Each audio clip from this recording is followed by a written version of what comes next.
6 a.m. An out-of-control satellite radio show is being broadcasted to millions of Americans. At the controls, Greg Hughes, a father. I am amazed it lasted this long. Anthony Cumia, an alcoholic. Holy mother of God. And Jim Norton, a comedian. There's no positives out of this thing, except for everybody's blood. The three men make up the Opie and Anthony Show, a popular radio program known for its cringe style of entertainment and having very few limits. Oh, my God. Okay, no, this is getting really intense now. It starts funny and then gets very uncomfortable. In the past, they have been accused of multiple FCC violations and have even gotten their show suspended from satellite radio. You couldn't have picked a fucking more self-destructive show. Yeah, crazier the better, yeah. 2019? I'm 19. Delicious. You made Springer uncomfortable. Do you know how hard that is to do? Thank God this show's on radio. Everything you are about to hear is real. Real people, real excitement. Hey, let's go fucking have a good time. What the fuck? Get ready to experience the thrill of a lifetime. This is the Opie and Anthony Show. Funny.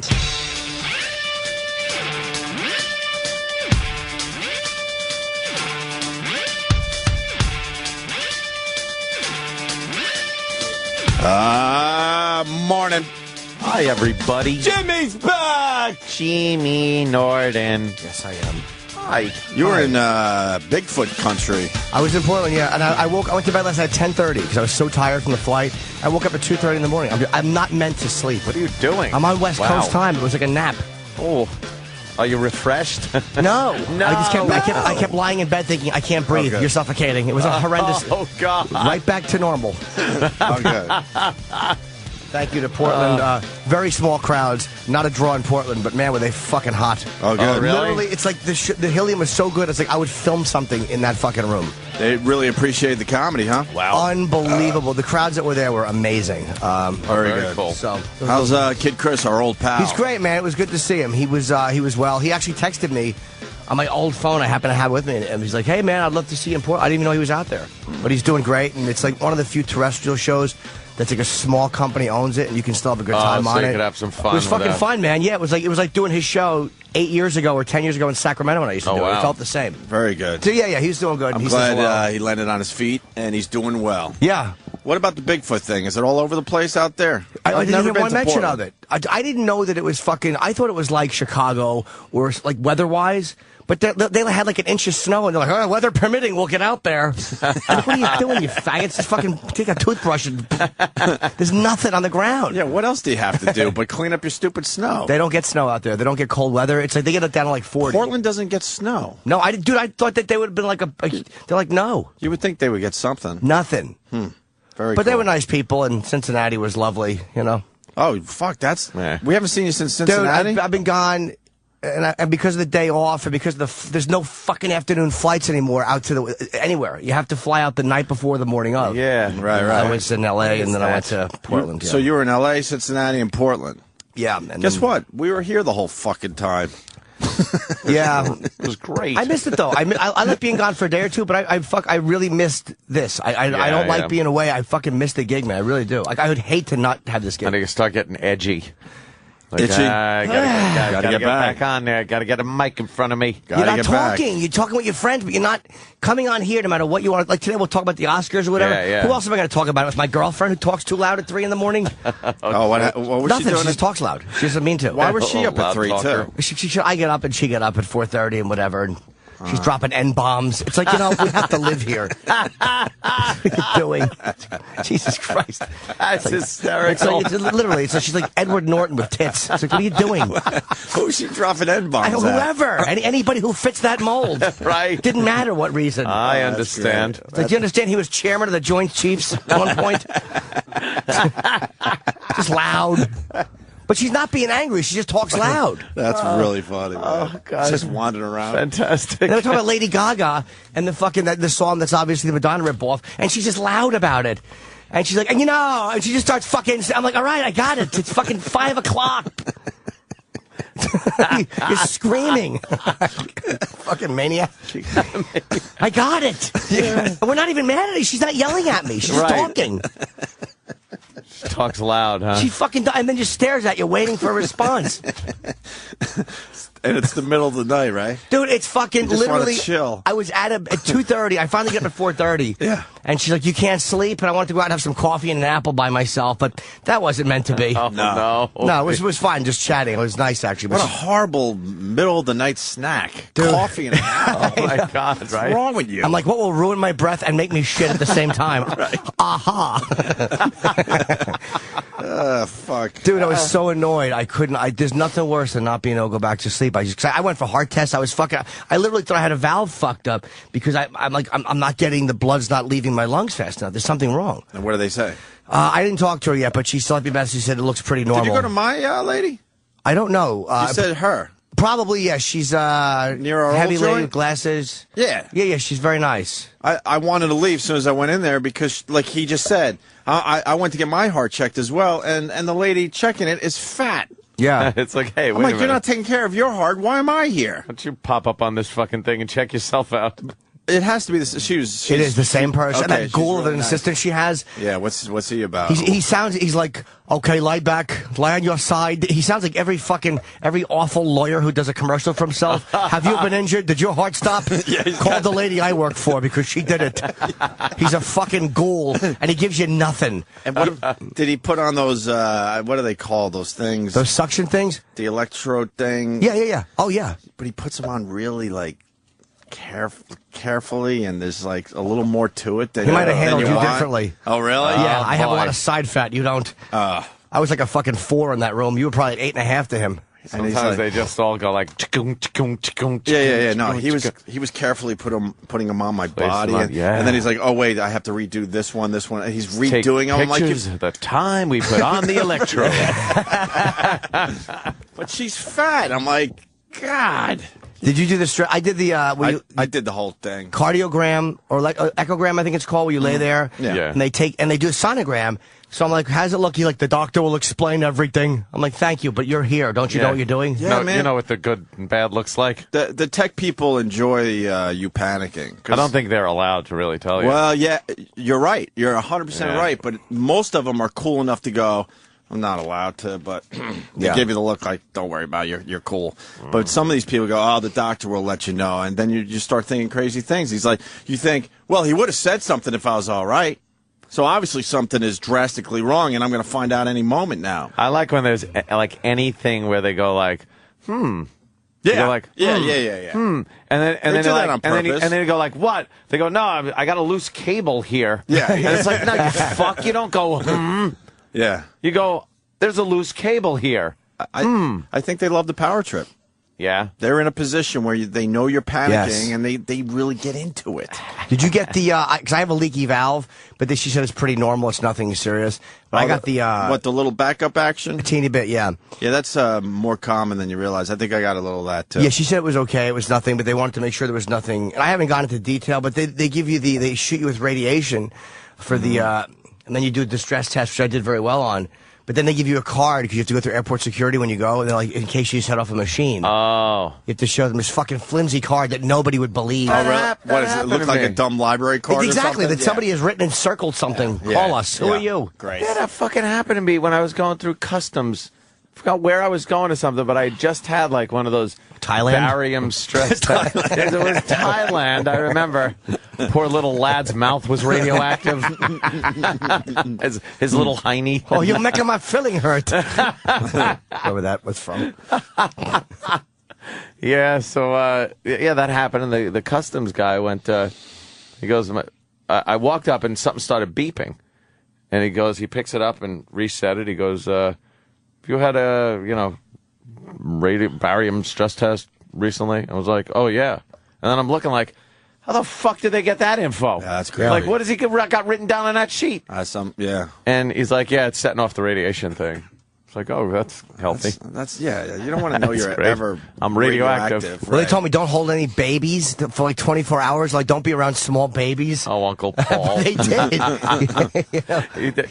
Shouldn't you have told him that That's a law. You can't Yeah. be around him at all, anytime. Yeah, thanks to that whole Kanka situation. But they said you can't touch small infants or whatever for 24 hours because of your radioactivity. So you checked out all right or what? I think so. She left me a message, but she was nice. She goes, we wanted to call, talk to your results. She goes, but looks normal, fine. She goes, but if you want to call, we'll talk about it. And I want to ask about an apnea thing that she was going to investigate, and I'm going to go get my lungs checked. I don't know why I have this sleeping thing. Halfway through my stress test, she's actually told me, "Why are you even here?" Oh, really? I'm like, "Cause it's in my family, and I'm getting up there." Yeah, right. half my uncle, half my fucking family has heart issues. Dude, I was almost rooting for something like a block valve and a stent because I was so frustrated with this thing that happens.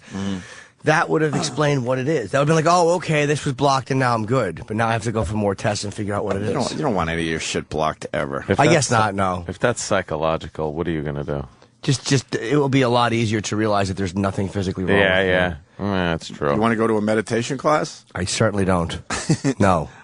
Are you going to them? I'm gonna have a nice story this week. Oh, no. I'm going to a meditation class.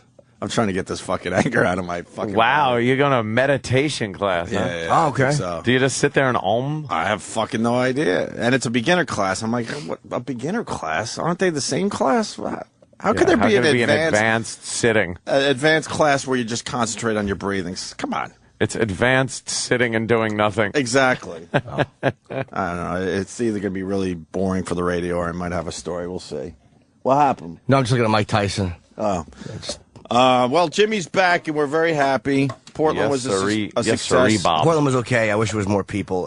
Cincinnati was It's great. kind of like really far away, though. It's just a much smaller city. Do you know they have the most strip clubs per fucking capita in the country? Like I didn't even go to one.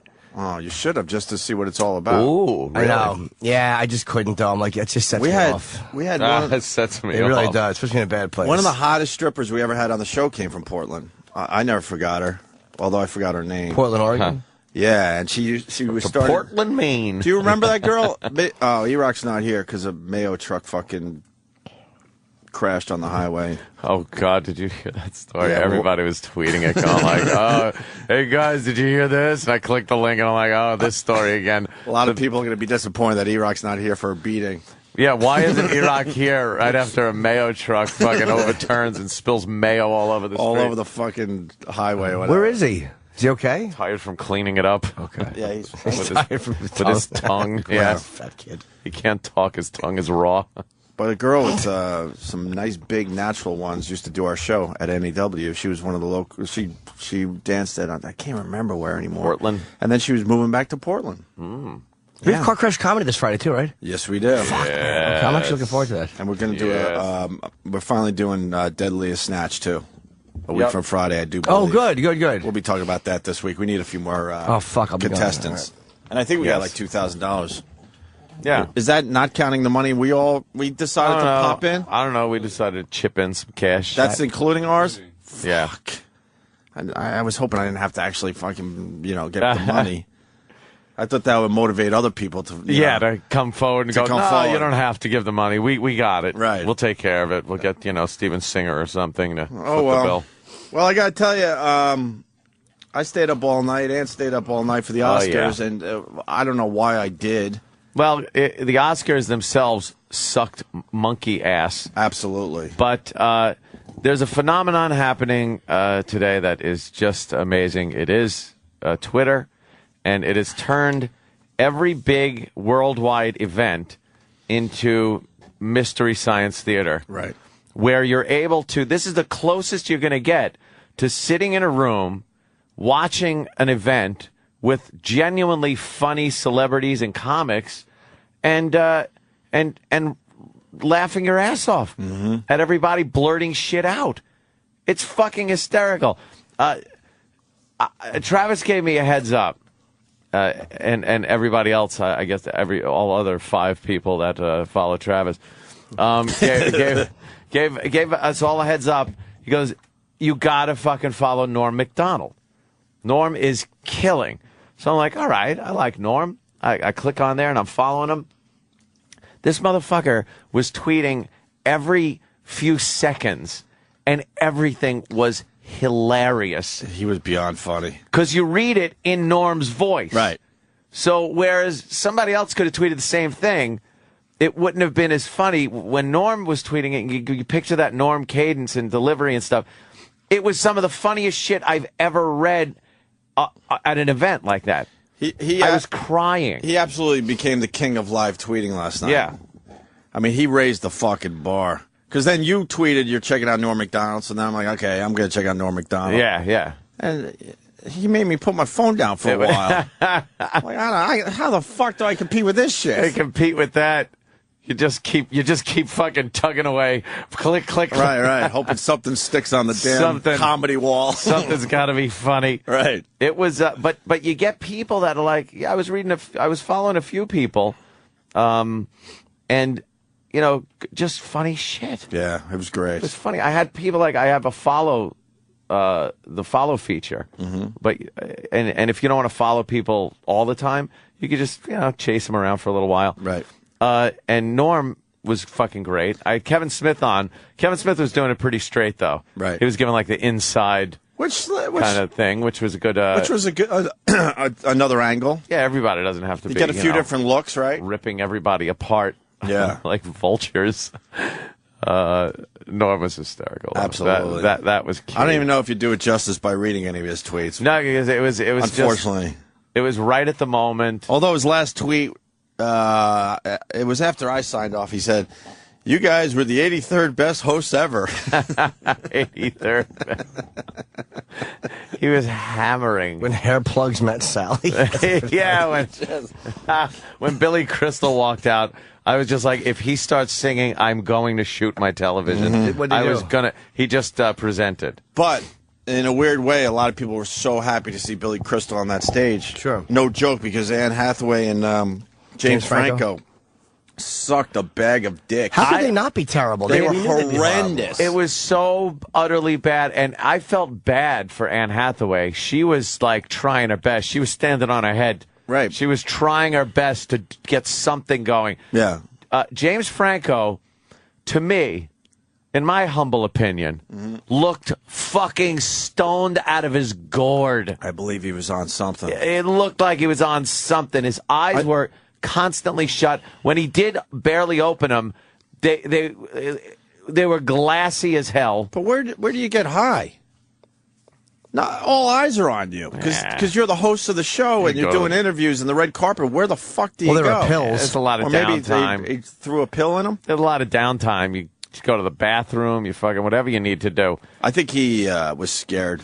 You think he was scared? Yeah, he was obviously the wrong choice, and she was the wrong choice. Yeah, they wanted to go younger and they wanted to go safe. That's what the Oscars were thinking, and they failed miserably. Yeah. They really did. Do you know what I found out? And this is why the awards win what they win. The average age of the Academy, I think, is 57. Yeah. If you wonder why fucking old people love this shit and young people think it stinks, it's because you got 57-year-old people making the decision. Well, they acknowledged that, and they said we're trying to make the Oscars younger. That's what I think Anne Hathaway or somebody or one of them said. They were trying to bring down the demo. Oof. They obviously wanted to avoid a Ricky Gervais type host.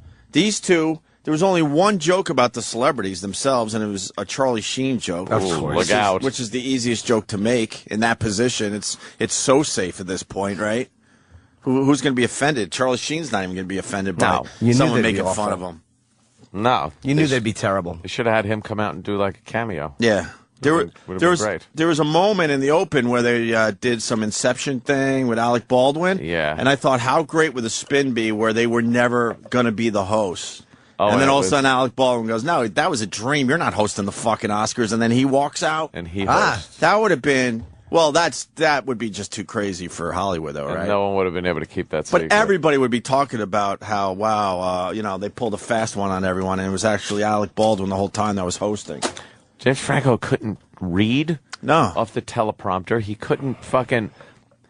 I don't think he can act either. It's like, how is he up for an Oscar? They're all terrible on the teleprompter. That's how hard that is to do. These guys, I mean, actors have a hard time doing that stuff. Yeah, yeah. And then we should come back and call each other again. You fucking idiot. Have you ever done this before professionally? And then they awkwardly look at each other and go like, and now the nominees. It's like, there's our little joke. Yeah. It bombed. Yeah. And now get to the business at hand. you have opinions about who the winners and stuff? I certainly do. Yeah, we could do it. Yeah, yeah. I was going to play. Oh, you have some of their jokes? Well, Anne Hathaway and James Franco opening the show. I mean, usually the first 5 minutes of the show, when they have a comedian, is usually kind of good. Yeah. They take shots and they talk about the movies. This was just horrendously bad. Oh my gosh, you're all real. Wow. This is actually happening. Okay. Hello, and welcome to the 83rd Annual Academy Awards. Cheap applause. Yes, Jimmy. They stink already. Yeah. I've already. never heard anybody stink before the clapping stopped. Holy mackerel. That was an intro to a junior high school talent show. That sounded like someone walked out onto a stage at a school and said, "Welcome to our talent show." Yes. And they handled it like such. And like you said, I mean, if you hang out on Twitter a little bit, you see all the people that could possibly be hosting this thing. Yeah. Like, what? Why are they hosting the Oscars? They get I hate to say it, but you'd rather have a Billy Crystal. why they get Norm out there? He No, could imagine. talk. Hey, why aren't they thanking the computer? I don't understand this Facebook movie. They should be thanking the computer. Do yourself a favor as we talk about the Oscars. Go to Norm Macdonald, M-A-C, Donald on Twitter. And the two guys that came out and thanked their wives, Yeah. and they were obviously gay. Yeah. And it's like they point to these beards in the audience, and Yeah. Norman's like, he just tweets like, "What?" Like you're just reading, "What?" He goes, "The Wolfman's more believable than these guys having wives." I'm reading one here. Oh, great. 30 British guys. Yeah, British guy was ragging on that. Right. The fucking stuttering guy. Did you do the Wolfman one? Yeah, he had a few Wolfman ones. She looks nothing like a black swan. That dude looks exactly like a Wolfman. And then they had the guy that won for the King's Speech. Colin Firth. Colin Firth. He came out and won for the King's Speech, and then right after that they were doing Best Picture, and they had his speech from the King's Speech with all the clips going. Right. And Norm just tweets and goes, "Hey, the guy narrating this sounds just like the guy that just won the award." It's like just nonsensical Norm greatness. Did you notice Colin Firth was one word away from stuttering, though? From being the stuttering guy that can't Right. fucking give a speech. I thought everyone said how great his performance was. Yeah. But it seems like he's very close to being a stutterer in real life. Yeah. He didn't stutter, obviously, but it looked like at any moment he could. Yep. Really odd. And then that other old guy that won, Oh. I guess he wrote it. Did he write it or something? I don't know. And he couldn't find the microphone. Oh, really? He was just standing there, and then they had to like point him to the microphone. That was awkward. Yeah. Nothing worse though than when they fucking paraded Kirk Douglas out onto that stage. We'll get there. Yeah. I just want to say I was horrified. My jaw dropped. I was just like, wait. Why are you horrified? That's exactly what you want to see. Oh, it's what you want to see. But then- it was like, I was like, they're not doing this. Right. They are not doing this. Yeah. Oh, they did it all right. Oh, Guy turns out to be 95, by the way. is he? 95. We'll get That's to another thing Norm wrote is like, who knew a massive stroke was great for comedic comedy? We got every second of Kirk Douglas, by the way. But first, a little more of Anne Hathaway and James Franco starting this mess. Anne, I must say you look so beautiful and so hip. Oh, thank you, James. Yeah. You look very appealing to a younger demographic Thank as well. you. Thank you very much. So here we are, and it's Hollywood's biggest night. And it's very exciting for both of us because we're both nominated.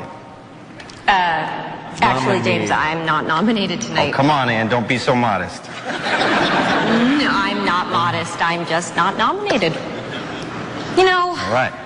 it used to be. Oh, boy. Well, all right, and that's where it ended. And he goes, it's fetting for both of us because we're both nominated. Oh, you said that? Nominated? How about nominated? He was really fucking scared. He looked wasted out of his gourd. Because these people are dull. They're Yeah. dull. Most actors, and you know, not the ones with personality like the great one we have coming in today, but the fucking most of them True. are horribly dull. Who picked these two? They should never be able to pick another Oscar host ever. Someone's head should roll. Look, you don't want a Ricky Gervais type of guy, but I mean, you drop this low. Yeah. There's no one in between. She was fishing for applause breaks. All right. It used to be, you get naked, you get nominated. Not anymore. Not anymore. But enough about me. James, you are nominated tonight. We got it. When she said, "But enough about me," we knew that it was you. Yeah. There was no real reason to add that in. When they did the little pre-interview with James Franco before the show, and he's sitting there, and he wasn't answering anything. Yeah. I knew right then. I'm like, Oh yeah. there's gonna be trouble with this guy. And it looks like James Franco hates Anne Hathaway. You think so? Oh, yeah. I think that's going to come out in the next miserable. couple of days. Well, He they had was no just- chemistry between them. None. They Are nominated tonight. Sorry, Jim. No. I was just saying they probably didn't hang out or talk. They probably did the rehearsals and had like a little meal together. But literally, when I hosted, again, not to make it about me, when I hosted with Jenna the Porn Awards, we met and we had a meeting together. And then I think I didn't see her until rehearsal. Like we went good, but there was no hanging out. There was no. Yeah.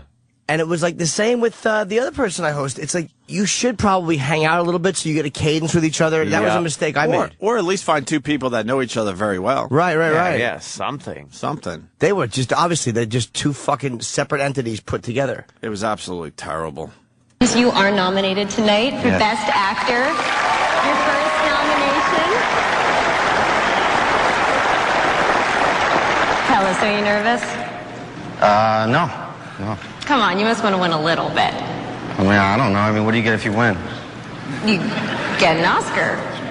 Yeah, but do I, like, get money with it, or? No, you get prestige.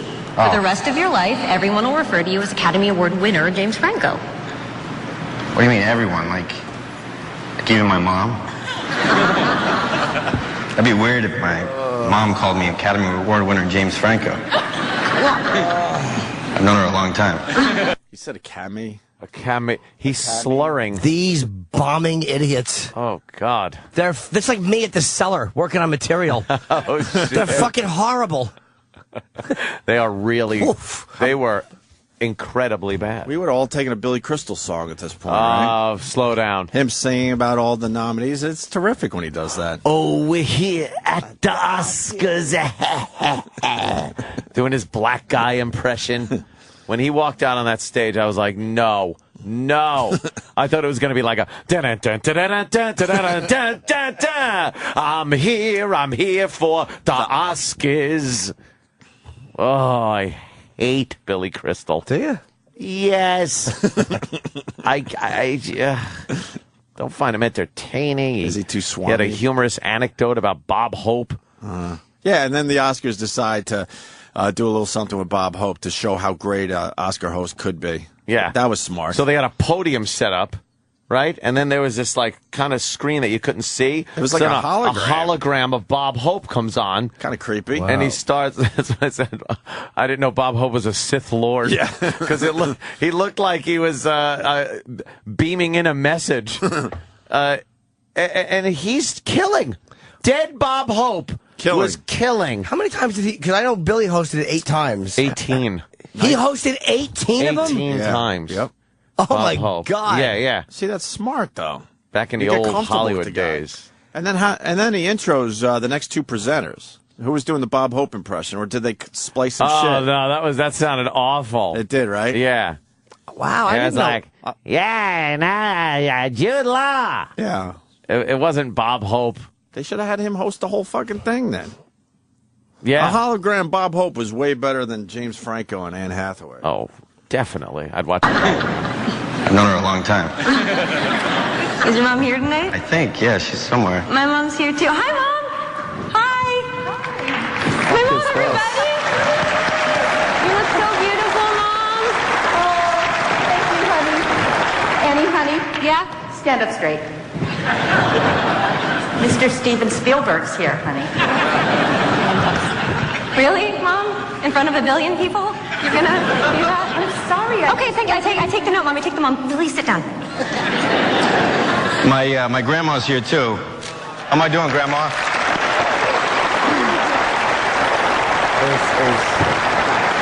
Painful. This is in front of a billion people. These are the Oscars! Right, in front of a billion fucking people. It's painful. And I don't even fault the actors. You're supposed to be dull, and you are. It's whoever made the decision. I mean, James Franco didn't. Yeah, what do this they- is what he does. He's an actor. He's not a guy who does this. What do they see in these two? It's a bad actor. Not on the movie screen, because that's different. Right. They know that craft very well. But obviously, Franco and Anne Hathaway have done enough interviews and things on the side, and then they decided, no, these two need to be hosting the Oscars. Holy fuck. Isn't it unbelievable? Dude, it's embarrassing. It really is. I enjoy watching people bomb a lot. This is uncomfortable. It was uncomfortable. Notice not one joke about anybody in Hollywood. No, it's all polite laughs and, you know. And in the past, everyone has just beat up, everybody in the crowd. Great job. You guys are great.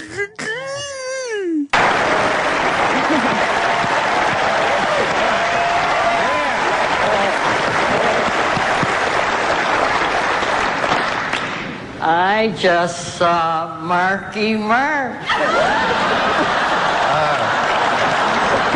No, Grandma. That's actually Mark Wahlberg, Academy Award nominee. Yes, and we loved his film, The Fighter.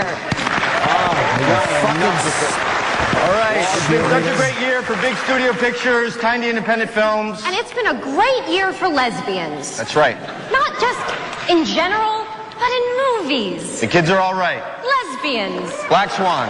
Dancing lesbians. Toy Story 3. Where's the dad?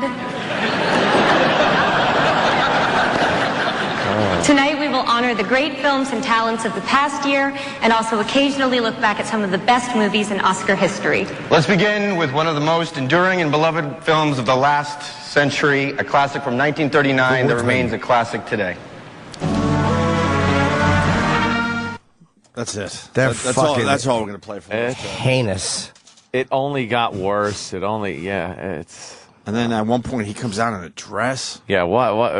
I guess they figured, They were look, so desperate. we got nothing else Can you for please put you. this dress on? Just put a dress on and walk out and get a laugh. Please. Because they're not, you know what it is? They're not like I'm just looking at a clip of Walter, I'm not listening to it, looking at him introducing on YouTube, like Lucille Ball and Bob Hope. But Mathau was an old fucking school guy. He wasn't some, they're just horrendous. And like people that could just be funny. You know, maybe ad-lib a little bit. It was painful. There were just painful moments after moments. And some great moments, because after the break, we got to clear the field so we have some God. time for Kirk Douglas. Kirk Douglas. All I can say is wow. I don't know. How does a body keep living when it gets to that point? I don't know. Boy, is he clinging on. His face was frozen. Oh. I know he's 95, but The Jesus. Grim Reaper actually led him out onto the stage. Horror show. He looked like a Muppet. My brother just texted me real quick. He goes, the Crypt Keeper. Because he did have, his face looked like the Crypt Keeper. But he was funnier than Anne Hathaway and James Franco. I know we're going to make fun Are of you? I couldn't understand a word he was saying. There's a couple of laughs in there. Yeah? If you get past the whole weird Dick Clark stroke thing. A beautiful woman. And Anne Hathaway's like, oh, be still my heart. She's like, oh, boy, you know, when like, yeah, we'll go out. Yeah, right. Sure. You smell like piss, sir. Yes, terrific work in the past. You're basking in your own urine at this point. I'm not letting you eat my pussy. I don't care who you are. I don't care how good your son is in movies. You don't like that fake we'll go out crap? It's like, yeah, like the old guy and the young girl, and it's like, well, you know, the only place I like seeing that is at my house. Wouldn't it have been great if she just gave him an honest response? Yeah. Stop it. When was the last time you got a rod? Exactly. I'd rather fuck anybody in this room but you. His dick hole looks just like his mouth. It's just all kind of leaking something. Like a bass trying to kick a fucking hook out. Oh, yeah. Well, after the break, we'll play the Kirk Douglas audio. Oh, please. and Christian Bale, forgetting his Yes. wife's name. We'll get into that. I know there's a controversy there. And Melissa Leo, was she the one from The Fighter? The mom from The Yes. Fighter? Yeah. She dropped the F-bomb. Yeah. And what I love, I got it in front of me. Of course, it's America, so holy shit, you can't have the F-bomb on TV.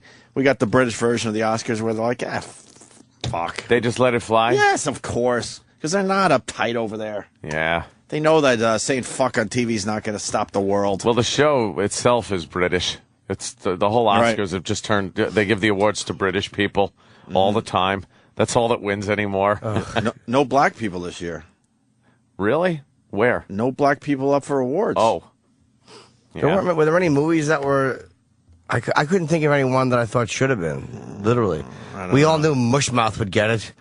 Well, Halle Berry had to get out there and praise Lena Horne for breaking down the black barriers and stuff. I was so pissed with the death montage. Were you? Yeah, because they got the fucking song going on. Well, we've talked about how you love to applaud for your favorite dead guy. Yeah. And there was you noticed there was no applause. No applause. That's what got me pissed. They must have told that whole audience, please, whatever you do not applaud the dead people. Because it's like... that used to be my favorite part. You see who's the greatest dead person of the year. Yeah, who they really would have... who's more important than the other dead guy. Like a fucking, a lighting tech. Right. A smattering. He'll get a smattering. But Dennis Hopper would have gotten fucking woo! Yeah, I saw your tweet. Yeah, That's what I thought. He should have got the biggest applause.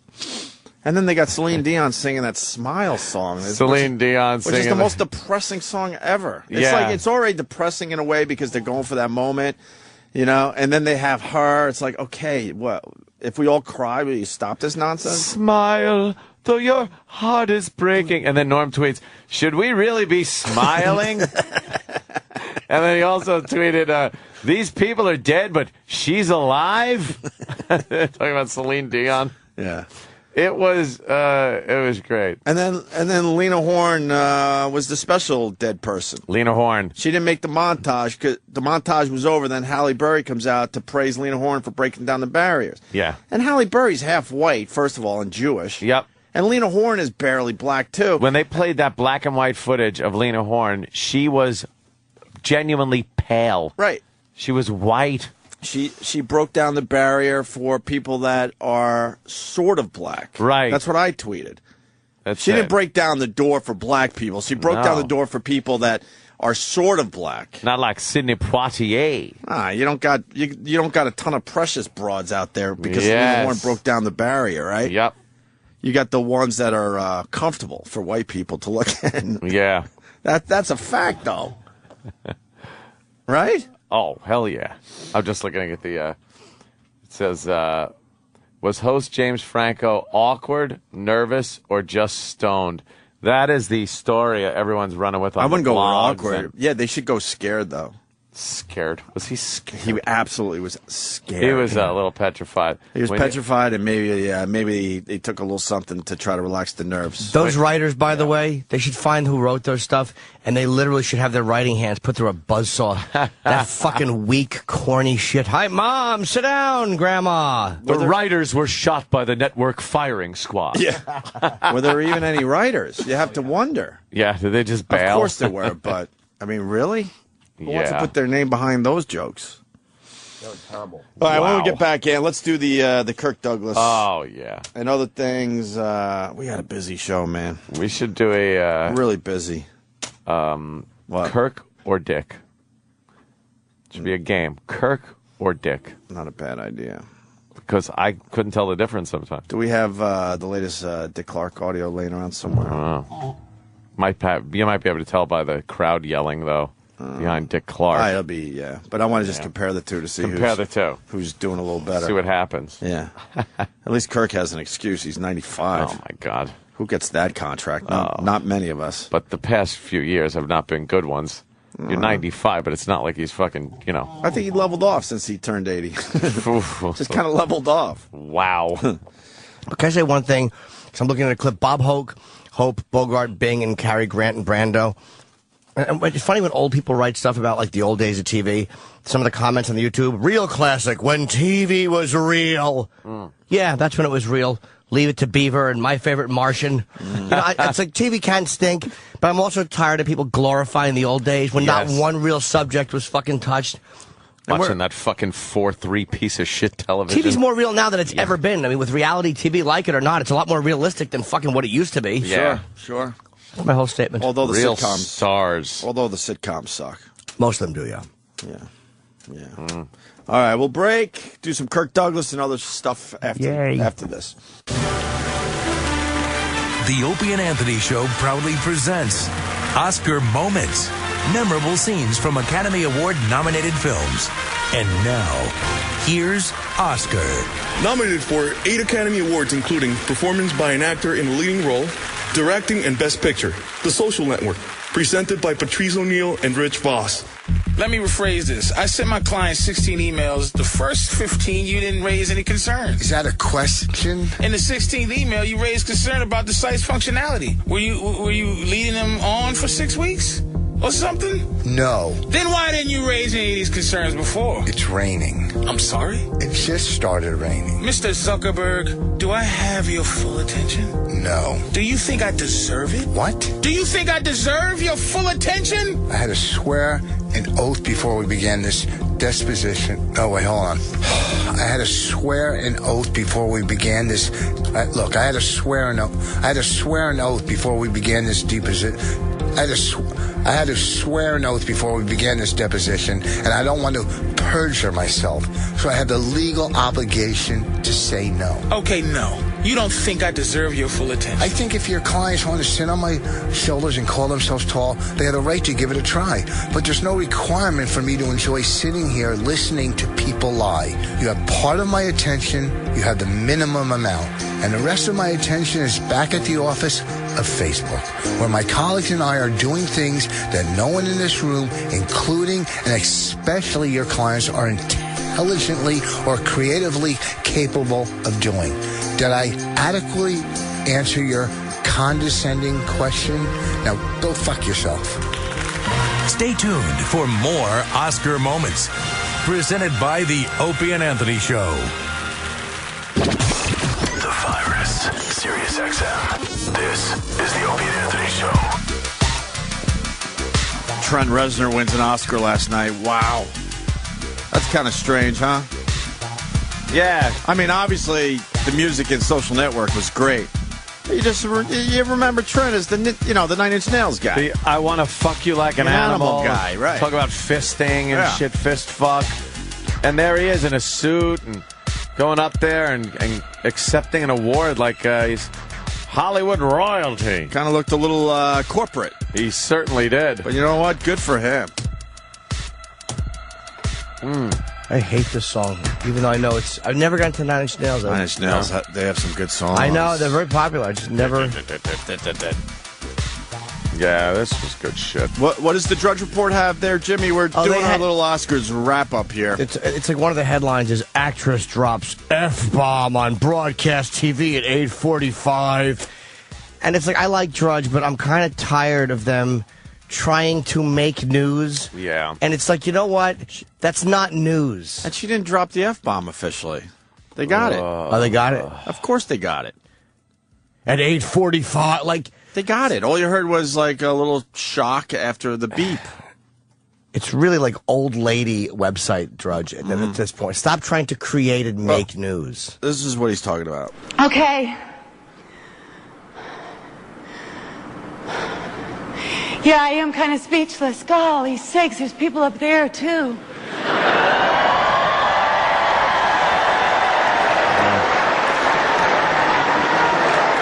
When I watched Kate 2 years ago, it looked so...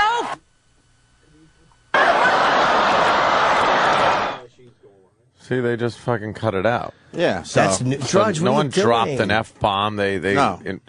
Not on TV, at least not here. And even if you do, even if you went, oh my fucking God, like, who cares? She didn't drop the F-bomb officially because we didn't hear it. The British version is right here because they don't care about language. You can curse on TV.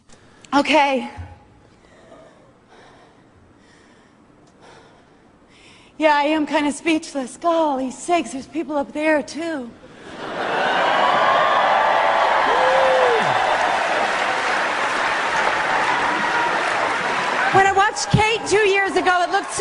fucking easy. Oops. See? It's not going to hurt anybody. If that would, oh my God. 8:45. I'm really fucking offended now. Is this live right now?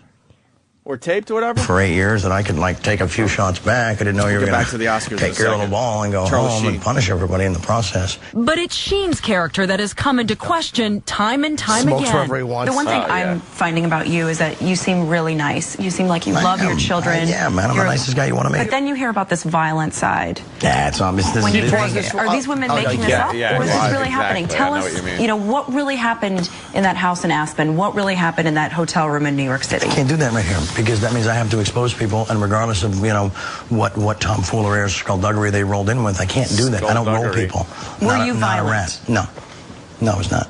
So why did they say you were violent? I don't know, because it was making stuff up. Instead of the source, they're going to, and everybody takes their word over mine. Do you have a violent side at all?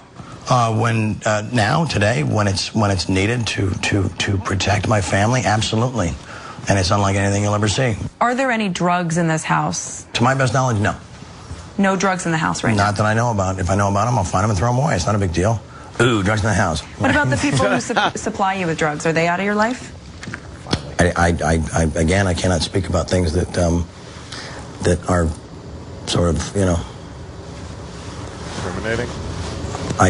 That's really nobody's business. I think you know the answer to that, Are you willing to take a drug test?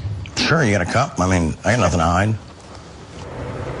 And there are some reports this morning that Charlie Sheen could be suing for more than $300 million. The fucking...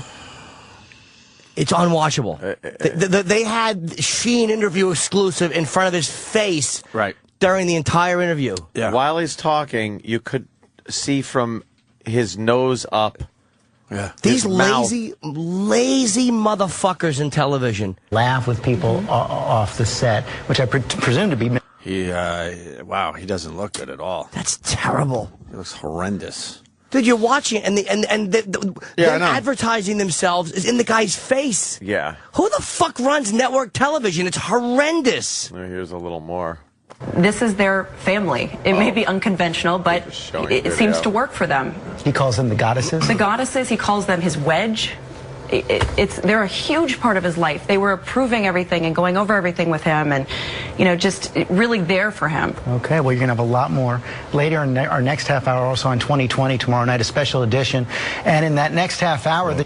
Whatever. Obviously, you got the exclusive. I mean, you're not going to find Charlie on any other channel today, so you don't need the big exclusive thing over his face. I think there is a problem, though, with exclusivity. Like, NBC's got it. Right. And ABC's got it. They gave it. He gave interviews to everyone but CBS. Except CBS. Said, fuck you, CBS. Yeah. Yeah, that situation's just... I don't know. Is he sober? He might be sober, He looks yeah. crazy. Some people say maybe he is sober and he's just out of his mind because he is sober. He looks Because crazy. it's been a while. Looks a little manic, Yeah. right? He does. A little He's manic. all over the place. Looks really thin. Yeah. He sounds bad. He sounds like he's smoking, obviously, so it's... I like that he just lit up during an interview. I love guys that do that. Yeah, because you basically can't smoke anywhere anymore. I think that was his house, probably. He probably invited him to his house. Yeah. Okay, yeah. He's smoking his own goddamn house. Pretty much blew the smoke right in her face. He didn't give a fuck. He don't care. We'll have more Charlie Sheen audio from the big 2020 interview, I guess. I guess that's the 2020 interview. They're just playing a clip or two. Yeah. I don't know. All right, and Kirk Douglas at the Oscars. This was the highlight. Well, they brought him out relatively early in the Oscars. I guess he, had to go to bed or something. Or the Had to go bathroom. to fucking take a dirt nap. And he, when he came out, I was like, no. Was he in some big, in case of bomb, break glass? Like the hosts were sucking. So it's like, all right, bring out the corpse.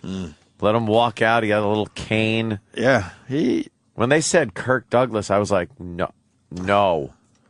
And he actually gave out an award, and then he didn't know when to leave the stage. Oh, they were trying to lead him away from the podium. He didn't want to leave. At one point, it looked like he thought it was... look at him.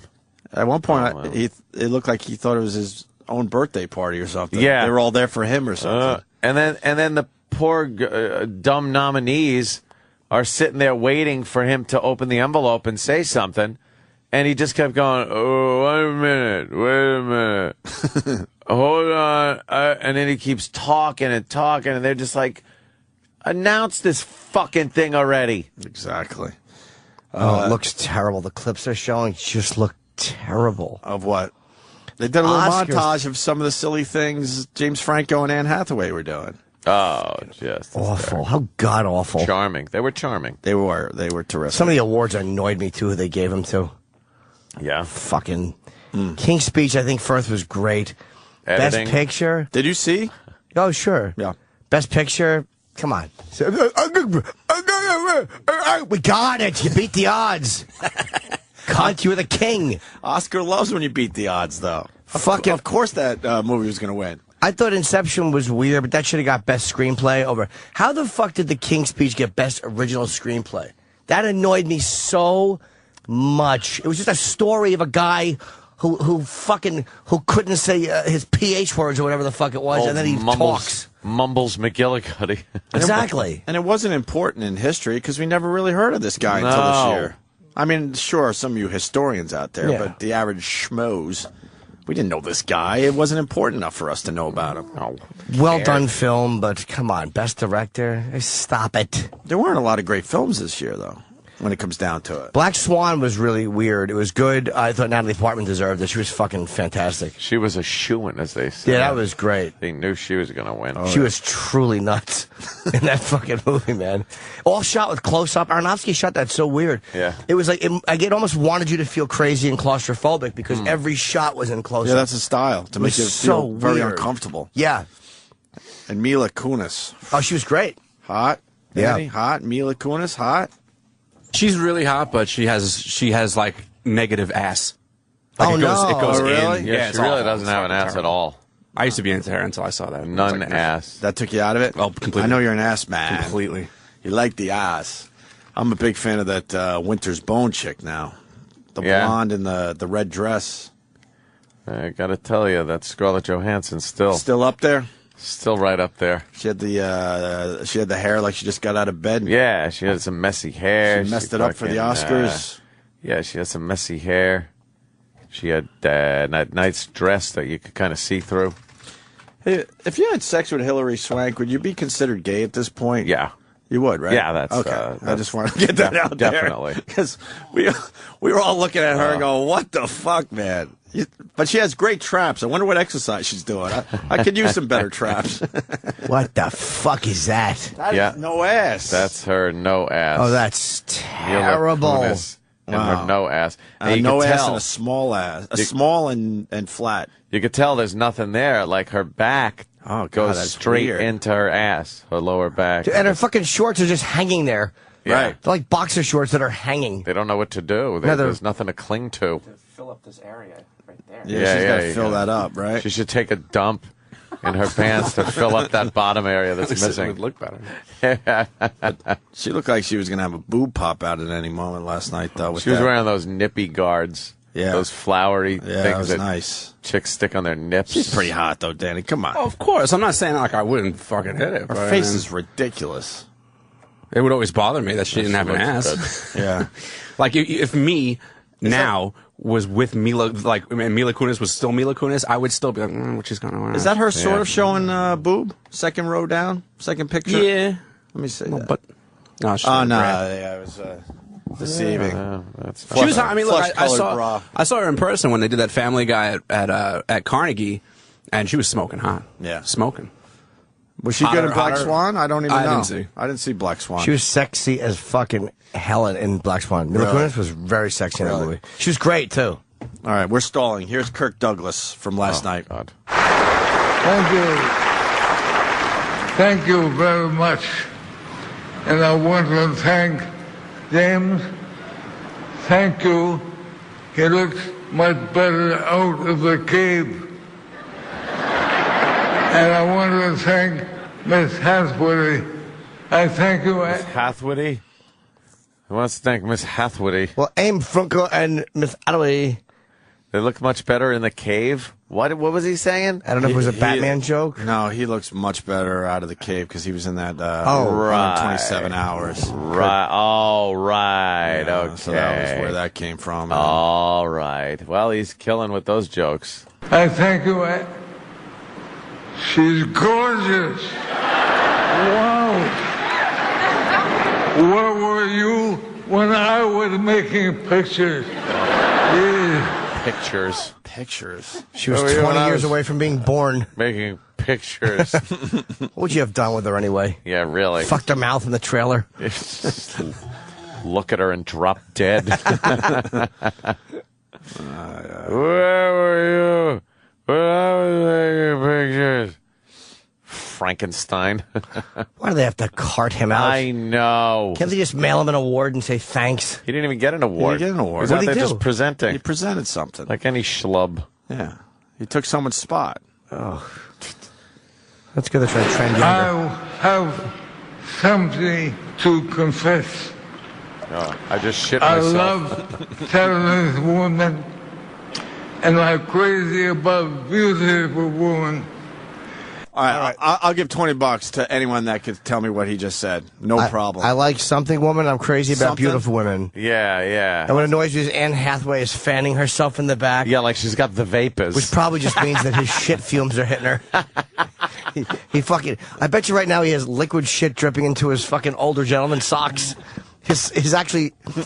You know the little things that hold your socks up? Yeah, They're those probably garters, those sock garters. His sock garters have shit behind them and they're slipping down. His socks are all bunched up. Thank God he's got them on because they're kind of holding the shit back a little from just dripping off onto his shoes. And she's smelling his shit wafting at her. You think he can keep his breath together at this age? His breath? Yeah. No. What do you think that smells like, Jimmy? It probably smells like the Grim Reaper's feet. Efferdent. It's horrible denture breath. It's terrible. How good could it be? It's fucking awful. Oh, shit. And he's had facelifts, which makes it just Has weird. he? Yes. Or is Look how that just- tight his face looks up top. I don't know. Is that He had his facelift? eyes pulled back. Something to confess. I love telling this woman, and I'm crazy about beautiful women. I know what he said. I love Saturday women and crazy about beautiful women. Because Saturday women are like kind of are sexy and saucy women. That's I love the old school. I think he loves thalidomide women. Oh, fa-la-la-la-la. That's what they're saying. Fa-la-la-la. Look at those earlobes. I What know. the fuck? That's just crazy. I know Giant melting earlobes. I know your ears continue to grow your entire life, but wow. Do they? Yeah, your ears and your nose. Oh, that's Yeah, great. your nose? I didn't know that. Mm-hmm. Yeah, look at old people, man. They got big fucking ears and big fucking noses. Oh, that's crazy. That's a big earlobe. He looks like he. What'd you like- say about his earlobe? You had a good tweet about his earlobe last night. Oh, I said I would wonder if you could take his earlobe and press it on a newspaper and pick up the picture. And I was called him hashtag old silly putty ears. It looks like silly putty because the way it was moving too, it was jiggling and jostling. It looks like he took out like those big rings that the hipsters wear in their fucking ears. It looks like he still has them in. Yeah. Yeah, you're right. And now I'm going to give you 5 of them. The nominees for Best Actress. Hold on, did he say I Supporting love actress. talented women? I don't know. I know he said anomaly. So Maybe he's gonna read the anomalies. The anomalies. He's gonna read the anomalies. I heard that. They should have given him really hard words on purpose. And subsequently and henceforth in conclusion. Yeah, and then they have Francis Ford Coppola and a few of the other guys up there, and they weren't allowed to speak. They didn't say anything. But Kirk could just fucking ramble on as long as he wants. They had Tuco from fucking Good, the Bad, and the Ugly come They out. sure did. And he was, oh my God, ancient. Mm-hmm. He was that dead color. Mm-hmm. Like that fucking. It looks like miraculously, even though all 3 of them were on camera, that they didn't white balance the camera properly for him. He was like that yellowish death color. But how old Eli is Wallach? Eli? Yeah. How old is he though? But he was good in actually in He was in some Good, the in Bad, Wall and the Street Ugly. too. No, the Wall Yes, Street 2. Wall he was Street in. 2. He was in that. Wall Street. He was the 2. old guy who was. I still haven't seen that movie. It's actually better than I thought it would be. It wasn't, an award winner, but it was okay. Yeah. And he was great in that. He played one of the the head finance guys, or whatever. Seriously, he was good. He looked like he didn't know where he was last night. 19. Holy shit! I think we're going with 1915. Oh my God. 85. 96. Another 95-year-old. Possibly 96. No, 96 at the end of the year. Like born right after the Titanic sunk. It's fucked up, man. Oh, speaking of which, fuck. Remember Pat Cooper was in on Friday? A little side thing, really fast.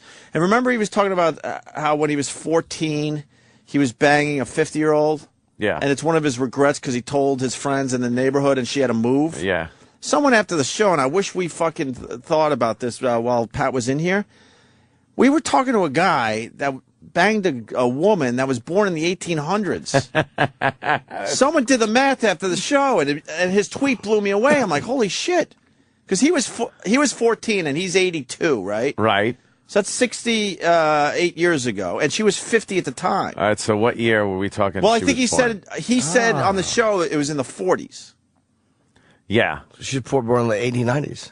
Yeah, she was like 1880 something, 1890 something. 18 anything So is fucking we were old. listening to a guy talk about how he's banging a broad that was definitely born in the late 1800s. Fuck. That's kind of weird, right? Yeah. Fuck yeah. Pussy smelled like slavery.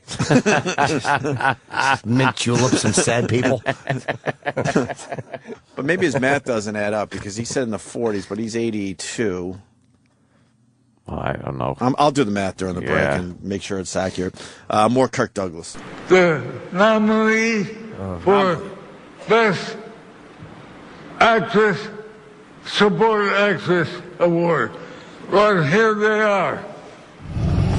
Amy Adams. Hey, when the Oscars does this and they bring out a Kirk Douglas, what emotion are we supposed to feel? I feel just bummed out. Like, what are they going for? Yeah, it's a drag. Because can't they just bring him out and let the place give him a standing ovation and then and then he walks his ass backstage or something? Oh God! Like, what are they going for there? I don't know. Look at He his started eyebrows. talking to the audience, and it just was. Oh God! I think I missed it though, because I have a pounding erection, and I don't think that's what they were going for. From the minute he sauntered out there, I've had a fist in my underpants. It's like pointing at. He was pointing at Hugh Jackman, and what was he saying? It was like, you're not laughing, but he's laughing. And it was just sad. No one's laughing because we can't understand you. You know what, Danny?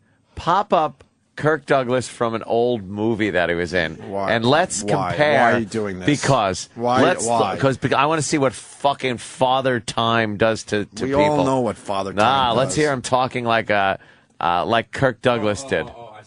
Yeah. Get like a movie clip. Well, when did half of his face take a vacation? Never returned. Half of his face just packed up bags in the middle of the night and left. His face retired. Yeah, half his face just went to the fucking Bahamas. Damn. Half his face is playing golf full time. This is Kirk Douglas. It's Harry James. What are we going to play? Hey, I don't know. How about get happy? Okay, but I ain't. You started smoking. Let's see what happens. Well, your answer won't be far off. It's a terrible movie. Oh, doesn't it? And now they're just going to Who play the music. fuck would watch this? 5 white guys in suits. What was it? Playing Moe's. jazz. Didn't he play Gladiator or something? Oh, yeah. What was his big role? Wasn't he in Spartacus? Spartacus, right? Okay. I think it was in Spartacus. With Tony Curtis. With Tony Curtis in Spartacus. Weren't they bathing together? No, it was very gay. Was Very it? homoerotic. Get that scene so we can all get turned on. Spartacus. Here's Kirk Douglas. Huh? You want them bathing? Oh, yeah, we so bathing. want the bathing scene. Where's the bathing scene? If you find the bathing scene. We could just talk about bathing together. Tony Curtis. Well, Tony Curtis. Now the only time he bathes is when an orderly decides it's time. Dunks him. Some old black orderly fucking puts his old man head under the water and dunks him. Yo, half a face. All right, you were terrible last night at the Oscars. You ruined them, motherfucker. Punch to the spine. Fred Tuck in Indianapolis did the math. Pat Cooper, born 1929. The chick would be 36 at the time of Pat Cooper's 14th. birth. Oh, okay. So she would have been born in 1893. 1893. So he was talking about a girl he banged, woman, that was born in 1893. That is fucking weird. Yeah.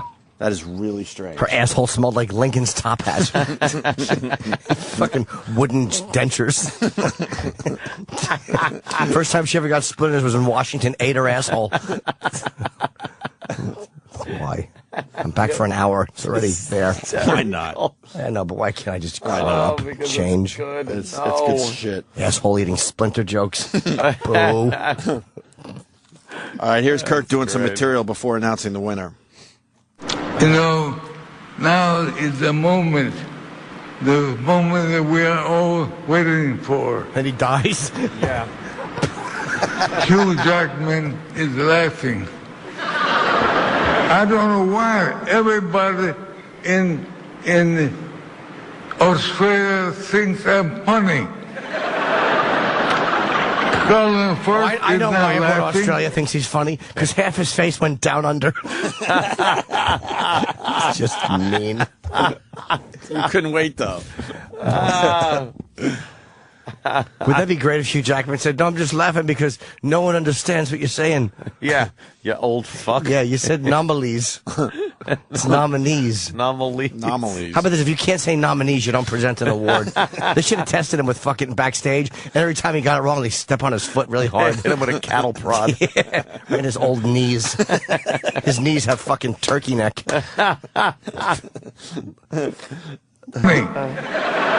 Do you think I would ruin my career if I was backstage and I met him and I assaulted him? Just punch him in the face so hard his little jaw breaks for no reason. For no reason other than just to be a tough guy. God, to be a tough guy. To work on some MMA moves. Kubrick did Spartacus. Colin Firth is not laughing. He's British.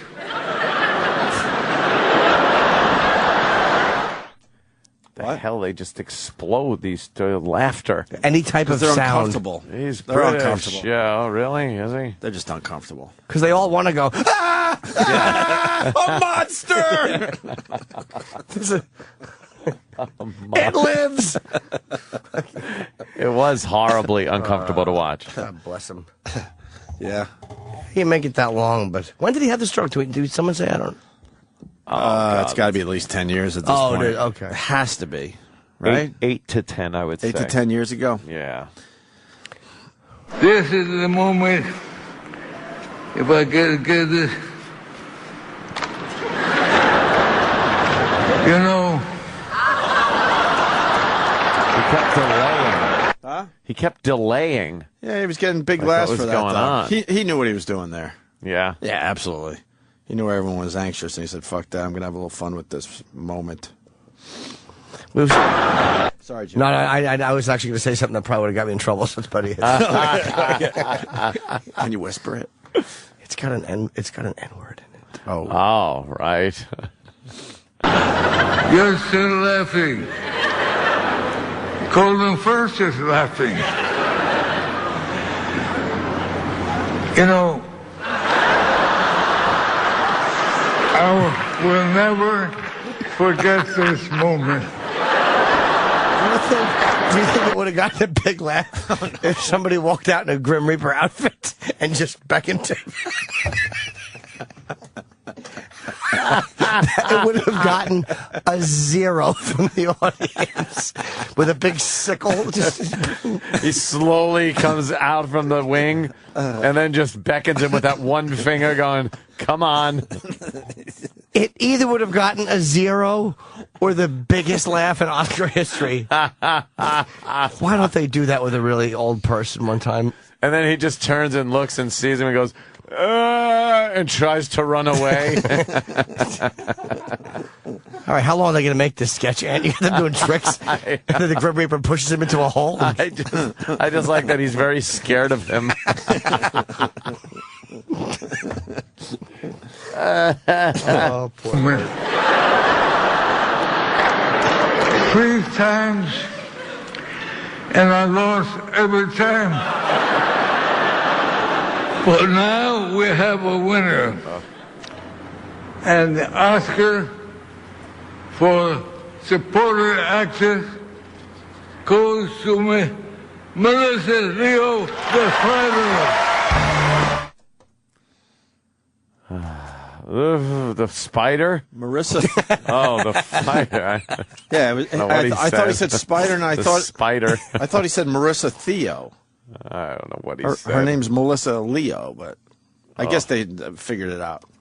They had to figure it out themselves. But it was a Christmas card to him. That's what you want. That's how you want to get your Oscar, your big moment. Yeah, that's what I was thinking. Like she'll forever have to, play it for her family and go, yeah, this is my moment when I got the Oscar.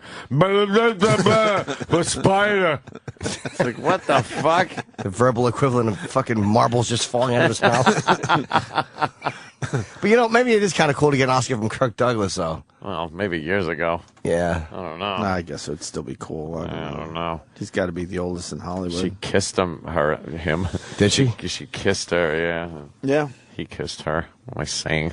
I can't even get it right. Got all kinds of homosexuality going on. He didn't seem nervous, though. I guess, Well, he's been in the game a while, I guess. Why would he be nervous? He could be dead tomorrow. Do we have any of that Spartacus? Because Danny found some Spartacus when he was fucking... Spartacus.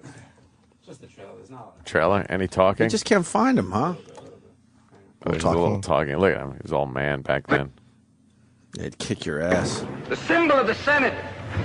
All the power of Rome. He broke it. I imagine a God for slaves. And I pray. What do you pray for? An early death? I pray for a son who'll be born free. I don't know if I like his acting. No, they were all like that back then. Yeah, that's from that era. It was over the top. I know I don't like my own, so before anybody says that. That's terrible. Before his brain took a fucking bloodbath. Exactly. Before my brain looks like a fucking tomato that you left in the microwave for too long. Oh, God. It makes a kabushka. Hey, guys, Matt in North Carolina has a great line. Oh, cool. Great line from Matt coming up here. Hey, Matt. Hey, good morning, fellas. Good morning. I couldn't believe it when I saw that Grim Reaper come out on the stage. I'm Stroketus. No, I'm Stroketus. What's that, bro? Your phone cut out. Well, Strokes. Spartacus. Make it work. Dude, no, we didn't hear. You said Kirk Douglas came out. What are you talking about? What do you got, AT&T? Okay. He hung up. He knew. He knew he was hung out to dry. How could he not? That fucking joke actually was a big black circle with a little wick on the top of it. Oh my! Holy mackerel!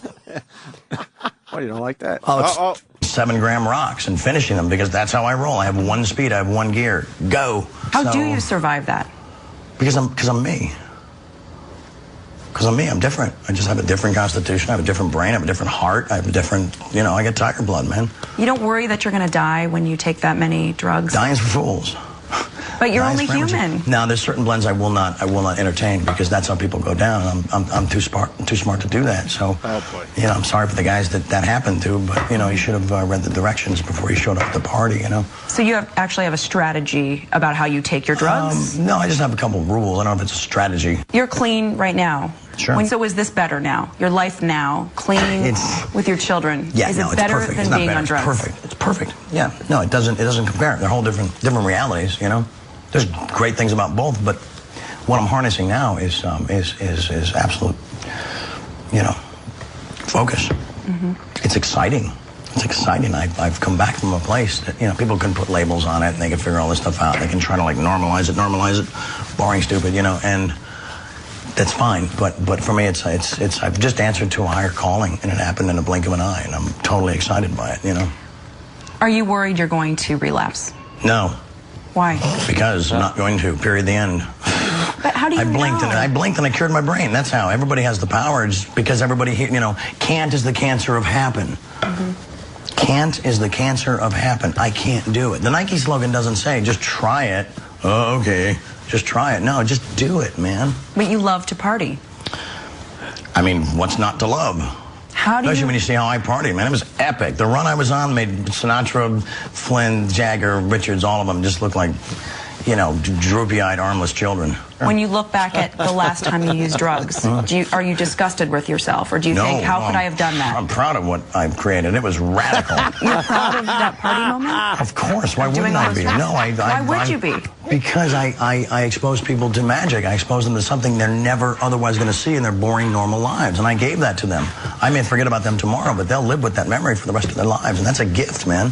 One of the women said that she was afraid she might OD. One of the women who was here. What's that got to do with me? You're showing them the party. I just, you know, that's got nothing to do with me. That's all on her. And if she does, I'm sorry.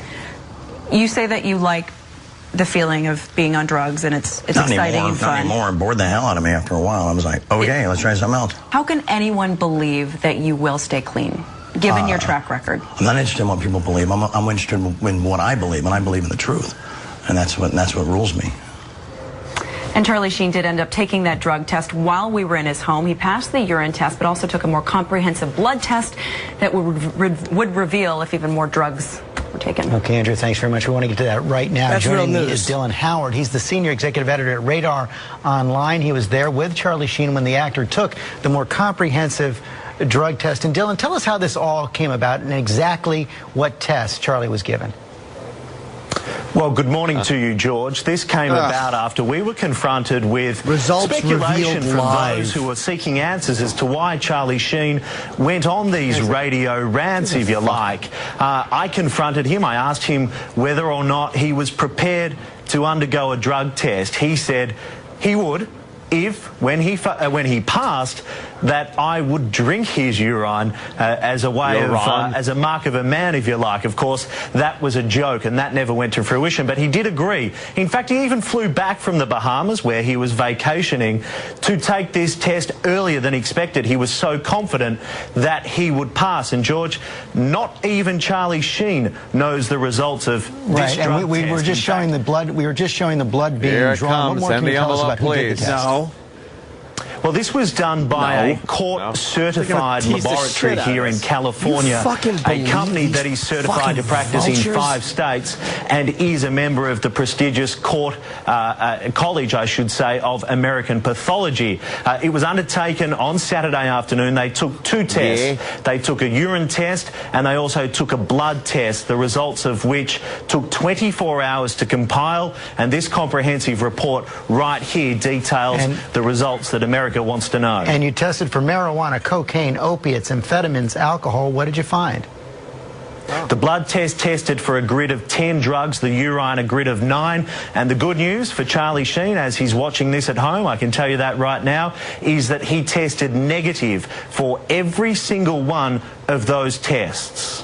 So negative, no drugs in his system at all, according to this urine and blood test. And that means, you know, we checked with some experts as well. That means he is likely clean for at least a few days. This is good for, what, the urine test for 2 or 3 days, maybe the blood test just a little bit longer? So who cares? He probably no, in fact, the blood test only goes for a window of around about 24 hours, but it's a more complex test and looks deeper into the system. The urine, on the other hand, tests for some 72 hours. Wow. But this is a big win for Charlie Sheen. Make no mistake, he flew home early to confront these allegations. People thought that he was using in the Bahamas. By the way, the next person in this country that complains about airport security, you should have your fucking head lopped off. Again, I know Charlie volunteered for this, and it's like he's an adult, but this is fucking his drug test results reveal. Yeah. Like, That's what a the big fucking story. What a bunch of nosy assholes we are. Busybodies. We really are. I like the fact that he's doing. You know what? Do what the fuck you want to do, brother. He's an adult. If he wants to get high, I think he's kind of dumb, but fuck it, do it. That's pretty much where he's at. His whole thing is like, I don't care. Look at me, rock star, living the life. It's hard to argue that you know he had a great time. He's not asking for help. A lot of fucking fun. That's what he says. A lot of fun. And so the guy decided to stay sober for a few days. Yeah, a few days, take the test, and then fucking whatever. Just to kind of shove it in some people's faces that he hates right now. I like the way he talked to that twat reporter, too. Yeah. With their fucking, she can't believe somebody likes it attitude. Nah, Yeah. I had fun. Enjoying it. Good. Yeah. You know what? If you're not going to stop, then at least fucking be unapologetic, because it is his life, and he is an adult, and it's like, you know what? I think he seems like he's full of shit completely. But go ahead, man. Do what you do. He really does seem like he's just going to fall off the wagon. And he just sounds like a deluded guy. Like a fucking really delusional guy. He sounds like crazy. I don't remember him being this, like, crazy. Yeah, he's manic. Maybe, man. That might be it. He's, well, like you said, he had a great run. But just the fact that they're showing a guy who's just off drugs, like, it's such fucking nosy voice. We love watching the wheels come off. Yep. And we're hoping the wheels come completely off. And that's great. Enjoy it, but then just don't feel like a fucking McCarthyism is taking over when they want to look at the Etch-a-Sketch outline of your cock at the airport. Don't wonder why the whole country, and don't wonder why why some guy whose roommate is blowing people, puts it online, and then the roommate tragically kills himself. How did this happen? Just don't be shocked by it. Everybody's a busybody. Yeah, we're all nosy. I guarantee there are people that, like, I want my privacy protected. I don't need that. And they're the first ones yapping about this at the water cooler, the proverbial water cooler. Not a real one. It's great. Figuratively speaking. Yes. It's great TV to listen to him ramble. Fuck yeah. I enjoy him. He comes up with some good stuff, some good quotes. He's an entertaining guy. He's coming up with a T-shirt a day at this point. T-shirt a day. Right? I'm an F-18, bro. Yeah. There was a couple new ones in there weren't bad. Yep. He is good. Might as well play this into break, talking about Charlie Sheen. When we get back, we'll wrap up our Oscar observations, I guess. Oscars. And then move on to other shit. Yeah. Because there was a lot that happened over the weekend. But first this. Every year, thousands of people die of cocaine use. We call those people losers. Actor Charlie Sheen knows all about the positive effects cocaine can have on your life. The only thing I'm addicted to right now is winning, and just winning every second. Cocaine can put you in touch with your emotions. My motto now is you either love or you hate, and you must do so violently. I don't live in the middle anymore. That's where you get slaughtered. That's where you get embarrassed in front of the prom queen. Think you need AA? Nah. Cocaine will make you sharp enough to fix it yourself. Debate me on AA right now. I have a disease? Bullshit. I cured it with my brain, with my mind. I'm cured. I'm done. There it is. Cocaine will improve your spelling tenfold. S-H-I-T. You may even meet your soulmate. I'm going to hang out with these two smoking hotties and fly privately around the world. It might be lonely up here, but I sure like the view. So try cocaine today. Hey, Thomas Jefferson did it. Well, I'm not Thomas Jefferson. He was a pussy. Thanks, Charlie. Pure and complete gnarlyisms. Losers winning. Bye-bye. The Opie and Anthony Show proudly presents Oscar Moments. Memorable scenes from Academy Award-nominated films. And now, here's Oscar. Nominated for 10 Academy Awards, including Performance by an Actor in a Leading Role, Performance by an Actress in a Supporting Role, and Best Picture, True Grit. Presented by Roland Campos and Rich Voss. All right, Mr. Cogburn, in 4 years as U.S. Marshal, how many men have you shot? I never shot anybody I didn't have to. Well, that was not the question. How many? Shot or killed. Let us restrict it to killed, so that we may have a manageable figure. About 12, 15. Stopping men in flight, defending myself, etc., etc., etc. Around 12, he says, or 15? So many that you cannot keep a precise count? I've examined the records and can supply the accurate figure. Well, I believe them two war tones make it 23. And how many members of this one family, the Wharton family, have you killed? Immediate or? Did you also shoot Dub Wharton, brother, and Cleet Wharton, half-brother? Oh, Cleet was selling ardent spirits to the Cherokees. He come at me with a king bolt. A king bolt? Now you are armed and he advanced upon you with nothing more than a king bolt from a wagon tongue? I seen men badly torn up with things no bigger than a king bolt. I defended myself. Return to the other encounter with Aaron Wharton and his two remaining sons. You sprang from cover with revolver in hand. I did. Loaded and cocked? Well, if it ain't loaded and cocked, it don't shoot.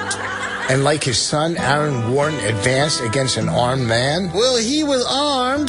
He had the axe raised. Now, I believe you testified that you backed away from Aaron Wharton. Which direction were you going? I always go backwards when I'm backing up. Stay tuned for more Oscar moments. Presented by the Opie and Anthony Show.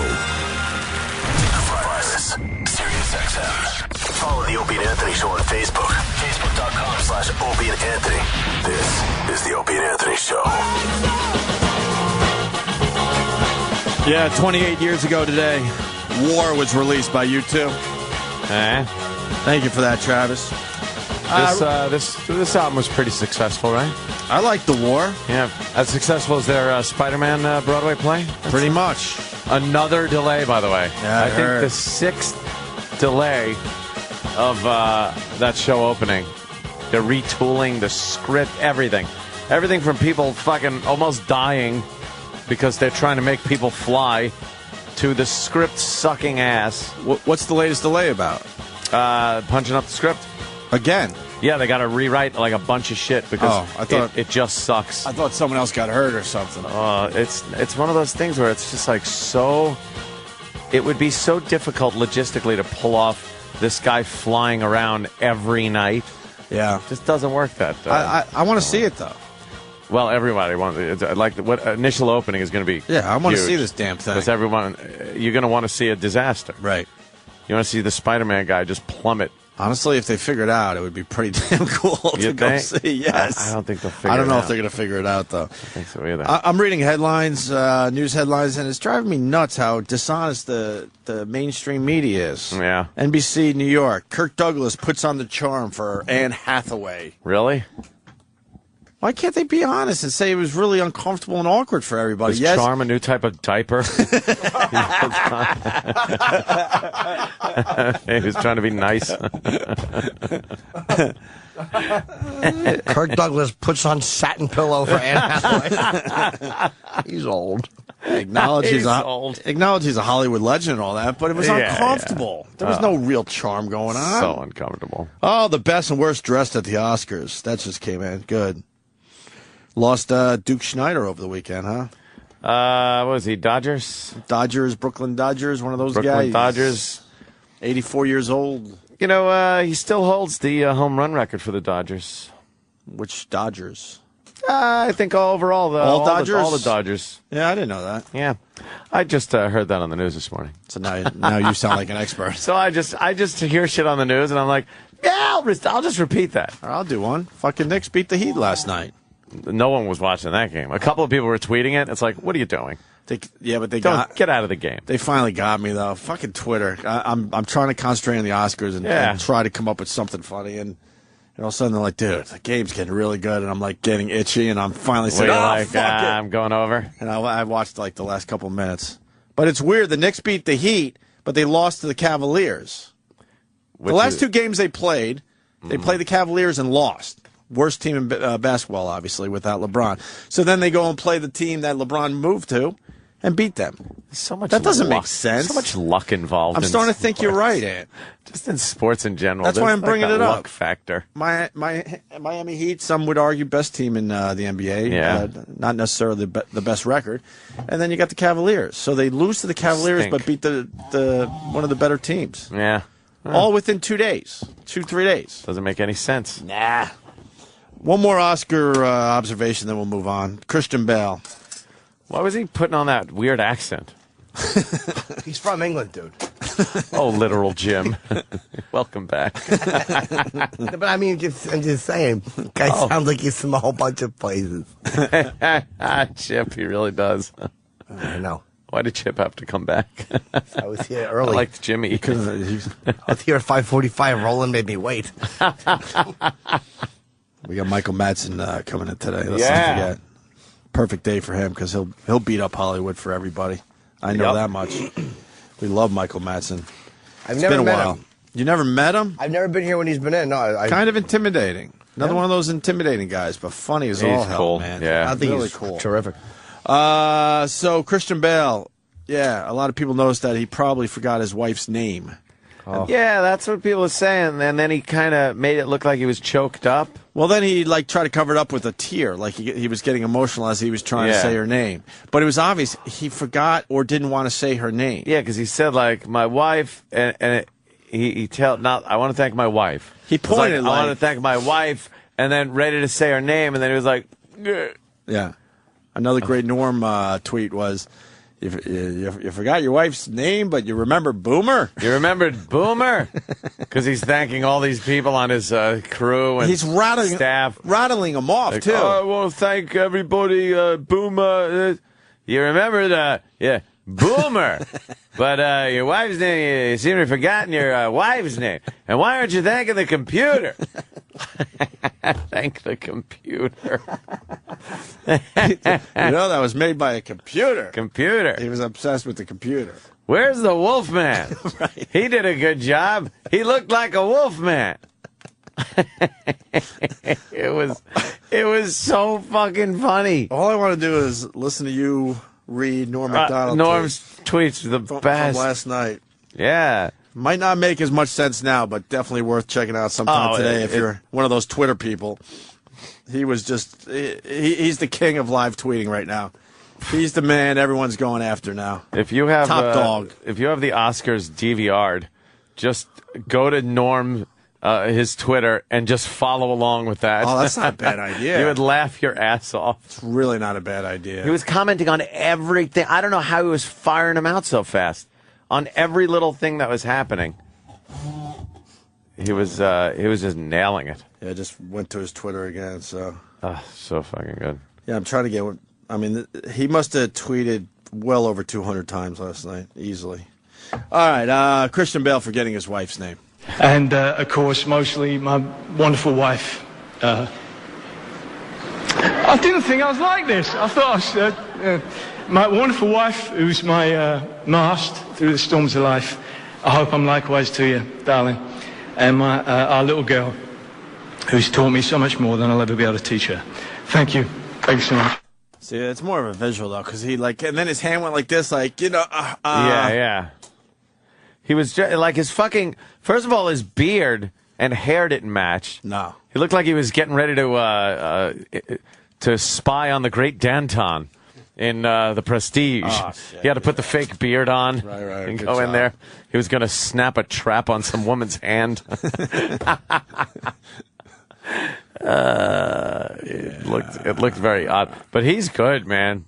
They showed a clip of him from The Fighter, and you didn't see it's The really Fighter, good. you said? I haven't seen any of these Fuck, dude, The Fighter Oscar-nominated or one fucking... Fighter was pretty good, man. Although Marky Mark takes you out of it a little Marky bit. Mark. He was the producer of the film, right? He didn't have to be in it. I don't know, was he? Maybe he did. He was too polished to be a guy from Lowell. Yeah. Oh, really? Lowell, right? Took place sort of in Lowell area, which Lowell, is what a which dump. is a rough area. Is that Southie? No, it's northwest it's of like Boston. West. Didn't we do a show there once? Oh yeah, we did. It was like a fucking at the Lowell Shit Center. Yeah, the Lowell Shit Center. Lowell. We were on their billboard. The Lowell Shit Center. I don't know what it was. Such a funny name for a place. Before the corporation started naming. Yeah. Someone just It was such a decided to great name it The Shit Center. Yes, it's now the PNC Shit Center. Bank. Bank. Jimmy. Bank. I ran out of stim. Oh, goddamn, man. Mick Jagger looks old, man. Oh, he's yeah. fucking 60. I know. 7, I want to say. He looks every fucking minute of it. Does he? He's ancient. He's had some life. Oh, my God. You know, it's not like he's been taking care of himself. Oh, boy. Yeah. Yeah, when you see him on concert footage now. He's still good, though. Yeah, he could still dance around, and I'm not sure if he sings well or just sings like he always did. Oh, so woman, you man, like no, there's no dynamic to his voice anymore. I don't know. He'll do it until he's 80. Oh, I know. Norm Macdonald. Finally, Al Franken wins something. Yeah. Some guy came out there looking like Al Franken. And then that other guy that came up with the big fucking me in rot gut hair. He had like the big afro. I just wrote type hoo-hoo thing. when he came up. Yeah, that That's was all I another one. wrote. I saw that one. I just wrote hoo-hoo. But young Howard Stern won an Oscar. When he came up, Norm just went, "Nice wig." You just have to laugh at Norm. It was great. Yeah. Everything was sarcastic and just fucking. Well, when the costume designer won, oh yeah, his tweet was, "This is horse shit. I designed those costumes. I designed those costumes. I designed them." Here's the one you referenced earlier. I believe in Wolfman's before I believe you guys have wives. Wolfman's too. He Yeah, he didn't said say Wolfman's. Wolfmen. He was calling if he was trying to say more than one Wolfman, he called them Wolfmans. And he beat everyone to this tweet. When that one guy thanked his wife, he wrote, "You have a wife?" Yeah. It was so You have a wife. There was, yeah. And then you see the guy that thanked his boyfriend at the end of the. No. Yeah, that was at the Best Picture. Oh. One of the guys from. You know what I liked about the King's Oscars Speech. too is they don't even try to put a woman with Kevin Spacey anymore. Oh no! Just he comes out singing a show tune. Who's The he singing with? fuck is Who's he sitting with? He was just came out to the podium by himself, and he starts going into some song number at the podium. Yeah, some of these guys come out and they give you the illusion because they put a nice hot broad on their arm. Yeah. Because they could still pull it off. But Kevin Spacey, they're like, just go out there. Go Yeah. out there by yourself. Do whatever you Exactly. want. Everybody knows you eat cock sandwiches. With a side of balls. Just go out there. And is Gwyneth Paltrow's new fucking thing is thinking she's a singer that I mean she's passable. Yeah, she's passable in a karaoke bar, right? But it's like, why was Jennifer Hudson introducing her to sing? Should have been the other way around. Yeah, Gwyneth Paltrow should have done the reading. Should have been introducing and Jennifer Jeff Hudson Hudson. should have been doing the singing. Because Jennifer Hudson, after she read, Yeah. she was proud of herself. Like, oh, I read that properly. She was Although, all, what's an award? well, yeah, but she got through it. Is what I'm getting at. You win this, and we'll give out the award. It's like, oh, could you call it an award? I'm past the Jennifer Hudson thing. Remember last week I Oh, was saying boy. how hot she was? Worst tits ever. I said they're like looking pancake flattish. They were. When they push up that cleavage and you see it's a little loosey goosey, that is the biggest fucking turnoff. In my humble opinion, if I may pull a Jimmy the Greek for a moment, I have not seen many African American women with nice tits. If they're naked in a magazine or whatever, just maybe with bras on, maybe with fucking clothes. But when you see them naked and stuff, the nipples are usually past the equator. They look chewed. I don't know about chewed or anything, but they're just too. They're too like. They're pointing down almost. You think, oh my God, I almost did a Jimmy the Greek. I can't even say what I was about to say. Well. No. I was gonna. This could start an argument, but you're talking about black women with tits. Yeah. How about Oprah's? They were very, very prevalent last night. They were fucking huge. She fucking came out. And she didn't.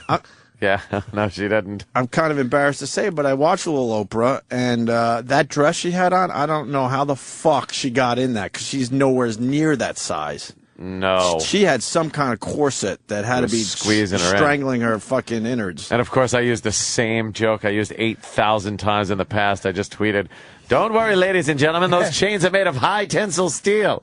She's out on stage. Come on. I learned something from your tweet last night. Photographers were scaring her.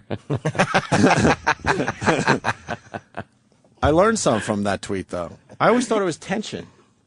Oh, yeah. It's tensile. Tensile. I had no Yeah, idea until tensile last is, night. And then I had to look it up going, did he fuck that up? It's like a 'Cause I always hardened- thought it was tension. Yeah, that's a stressed pencil. Tensile. Dude. I'm going to be the only one that says Oprah cleaned up nice? Really? Yeah. I'm going to be the only one? You know how sloppy those are? I think she looks like a mess there. I'm the only one then. All I'm That's thinking it. is pussy stink. Oh, God, yes. And by the way, her network's tanking. Own? Tanking. Yeah. It's pulling in less viewers than Discovery Health did before they replaced it. Really? They replaced Discovery Well, Health with her channel. No one cares about her dumb channel. No. Well, the problem is they don't have enough shows. So Well, they're everything's playing a lot of crap. Oprah-related. No, Yeah. they're playing a lot of crap. Is it 'Cause all they don't women have- they're trying to get to? Yeah. Oh, I'm sure, yeah. Yeah. Their programming schedule is very, very thin right now. Extremely thin. Yeah. Read some of the shows on there, Danny. I didn't know What the do they- ratings what were do they that got? bad. Yeah, there's only like 100 and some odd thousand people watching at any given moment. Know what's funny about that? Yep. It's doing so bad. Like Oprah kind of want to retire and sit it out and be more behind the scenes. She's gonna have to pull up a Patrice and come out of retirement. She is so gonna be doing a show for OWN to save it. Yeah. Within the year. Mark my words. You heard it here first. She's gonna have to. I think she was thinking, well, I own this network now. I'll do some specials here and there. She needs a fall guy. I'm thinking Logan. Oh fuck no. Well, that would be good for us. Yeah, get rid of Logan. Get rid of Logan. Hire him here. Hire him here. Absolutely. And we'd be happy again. It'd be great. Yeah. I'm actually writing a fucking show for the Oprah Network. It's like a special, like they do these. It's like a show. Yeah? Yeah, it's like a special. Can you tell us anything about it? It's just called The Rape of Agatha Tinsley.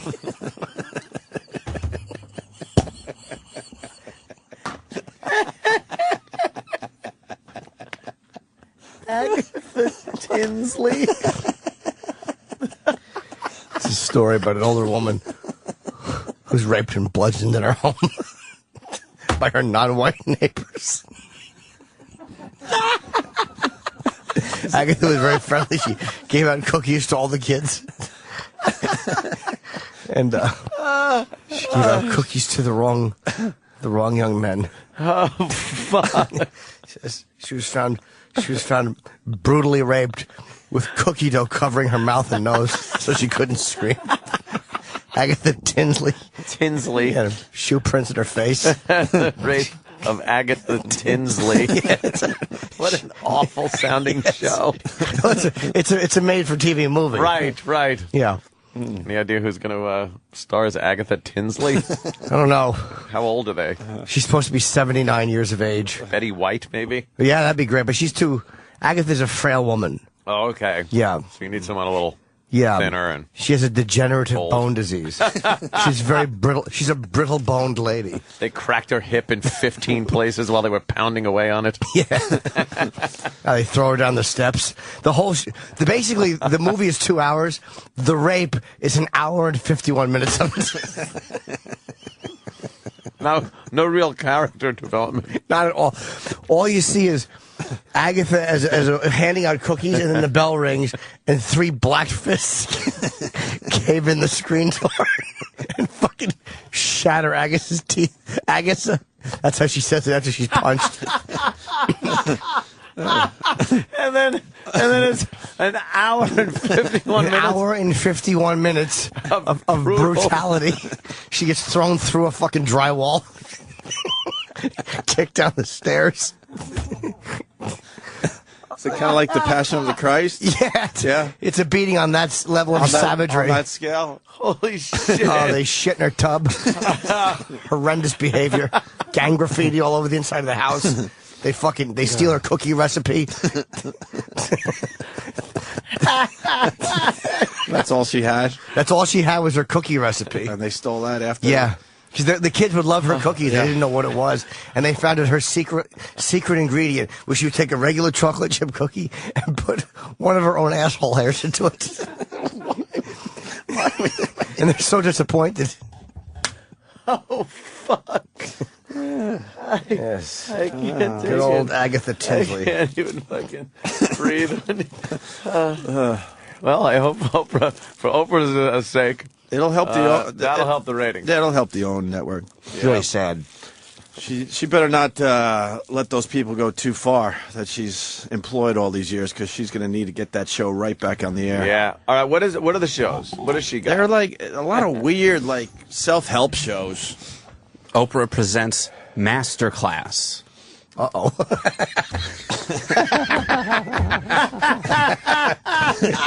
Show about white people. Breaking down the bars. Oh. How to Get Away in 3 Easy Steps. Our America with Lisa Ling. Oh.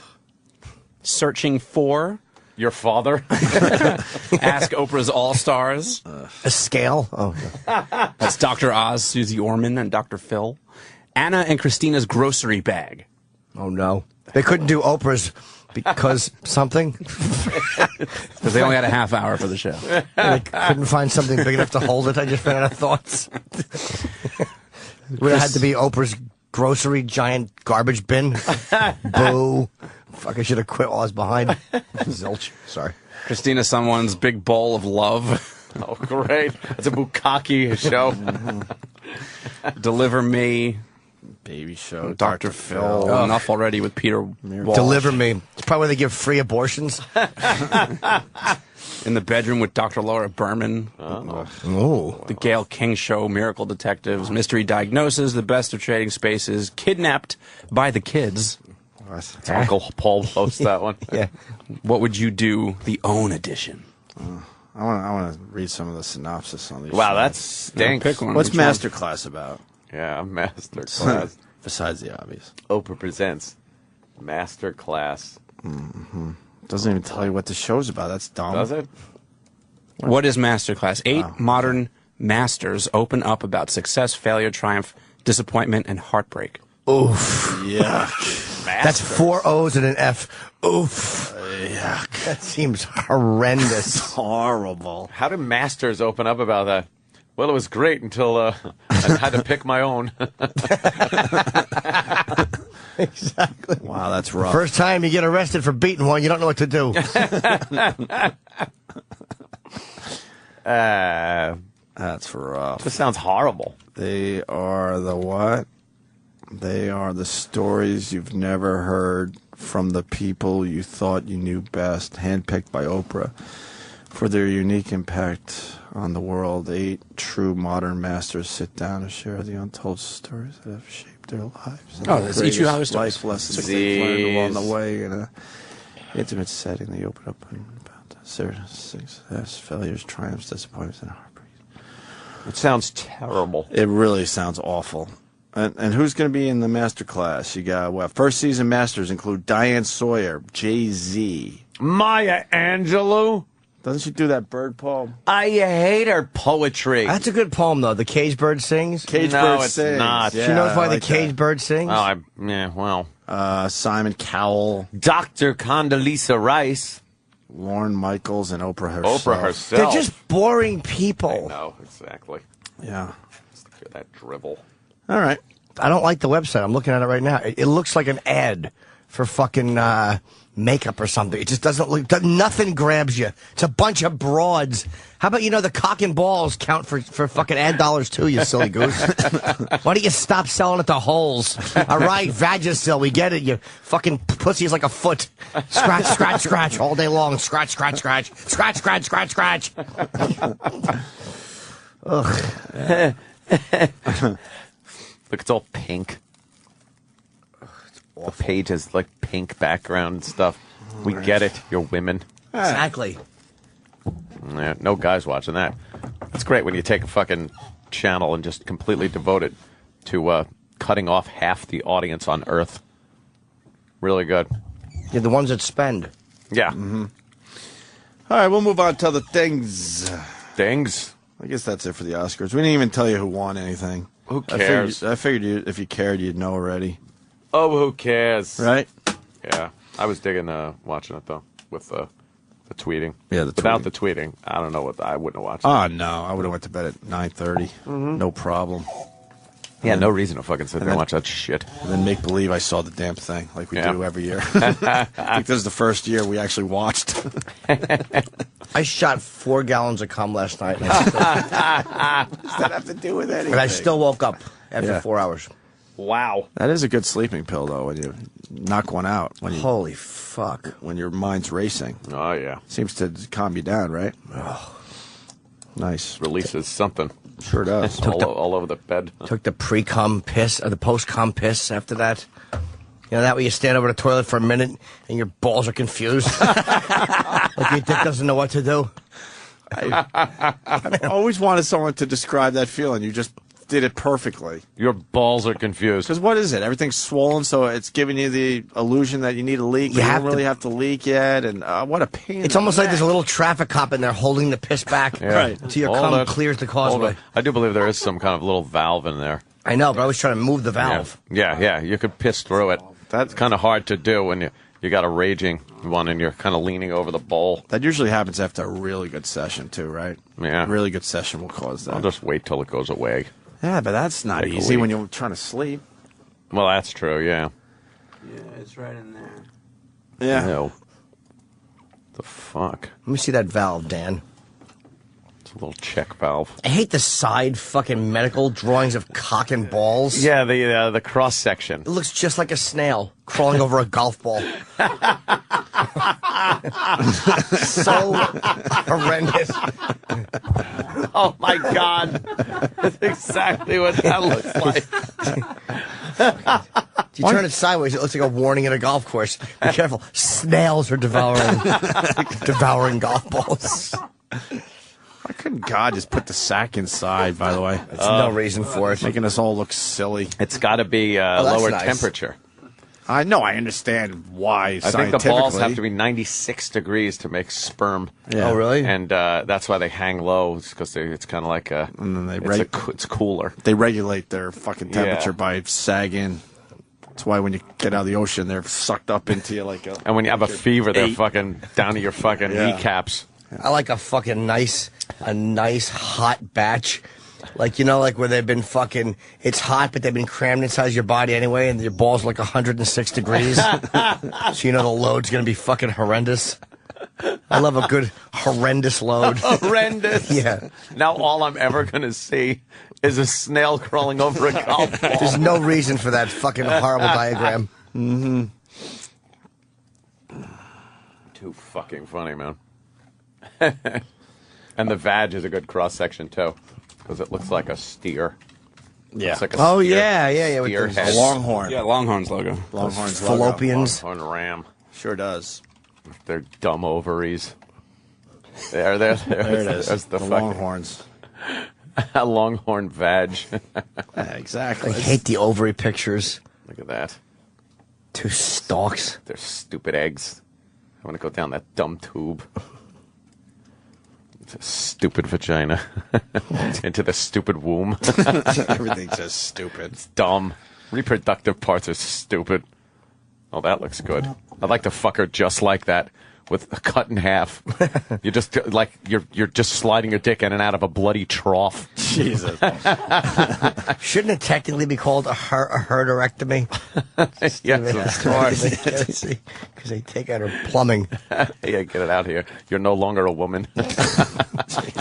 So they don't like hearing that. It's funny. You're a Newark warehouse. Right on. Hey, we got a man in Hazleton, PA. Local news got him after a house was burned down. Oh, yeah. The local news wasn't going to fucking stop. Nope, he's an eyewitness guy. Could be the best eyewitness guy ever. Really? Could be. Well, there's been a bunch of really good ones over the years, but this guy, his name's Tommy. Tommy. Oh, his house burned down. Uh-huh. Oh, okay. I didn't know that. An explosion. Friggin'. My father said, "What the hell was that?" Friggin', I seen some smoke flying through the wall. And I said, "Look it, the house is on fire." Friggin', I knew it. I knew it. Who does he sound like? knew it. Tippy Tom. Tippy Tom. Tippy Tom. And Chris Farley, though? No? Okay. Little bit? Definitely, there's some Chris Farley in there. But Tippy Tom. Definitely the tipster. We miss Tippy.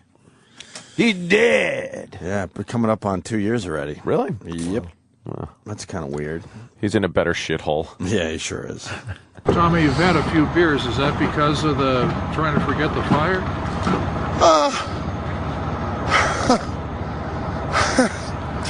I lived here my whole freaking life. I lived here almost my whole life, buddy. I lived through almost my whole life. And I have some bad things to say about those people that live next door to us. Do you think you're lucky to be alive today? No. No. No. He's got some bad people things to say about the neighbors. Yeah. Now, I'm thinking, there's a problem. Oh, yeah.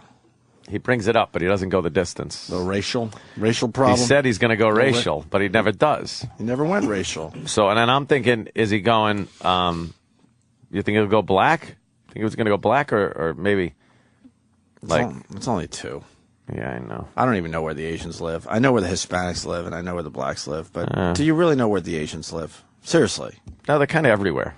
They're kind of, but they're not in one area unless they're in Chinatown. No, besides the Chinatown obvious thing. I like how you could just have an area. It's like, it's Chinatown. I know. But besides that, where do they really live? They all just squeeze into Chinatown? They don't amongst us all. They don't really spread out. No. They're like the Chinatown. The Chinatown, yeah. Do you think you're lucky to be alive today? No. Because I'm friggin' smart. Friggin' I smell the smoke. My mother smelled it. My father smelled it. And it was a matter of time that house friggin' went up. This guy's a scream. He's great. I smelled it. No. You're lucky? No. Tommy explains what he meant about his neighbors. Uh-huh. Here we go. He has a problem with the neighbors. Okay. And I'll tell you why.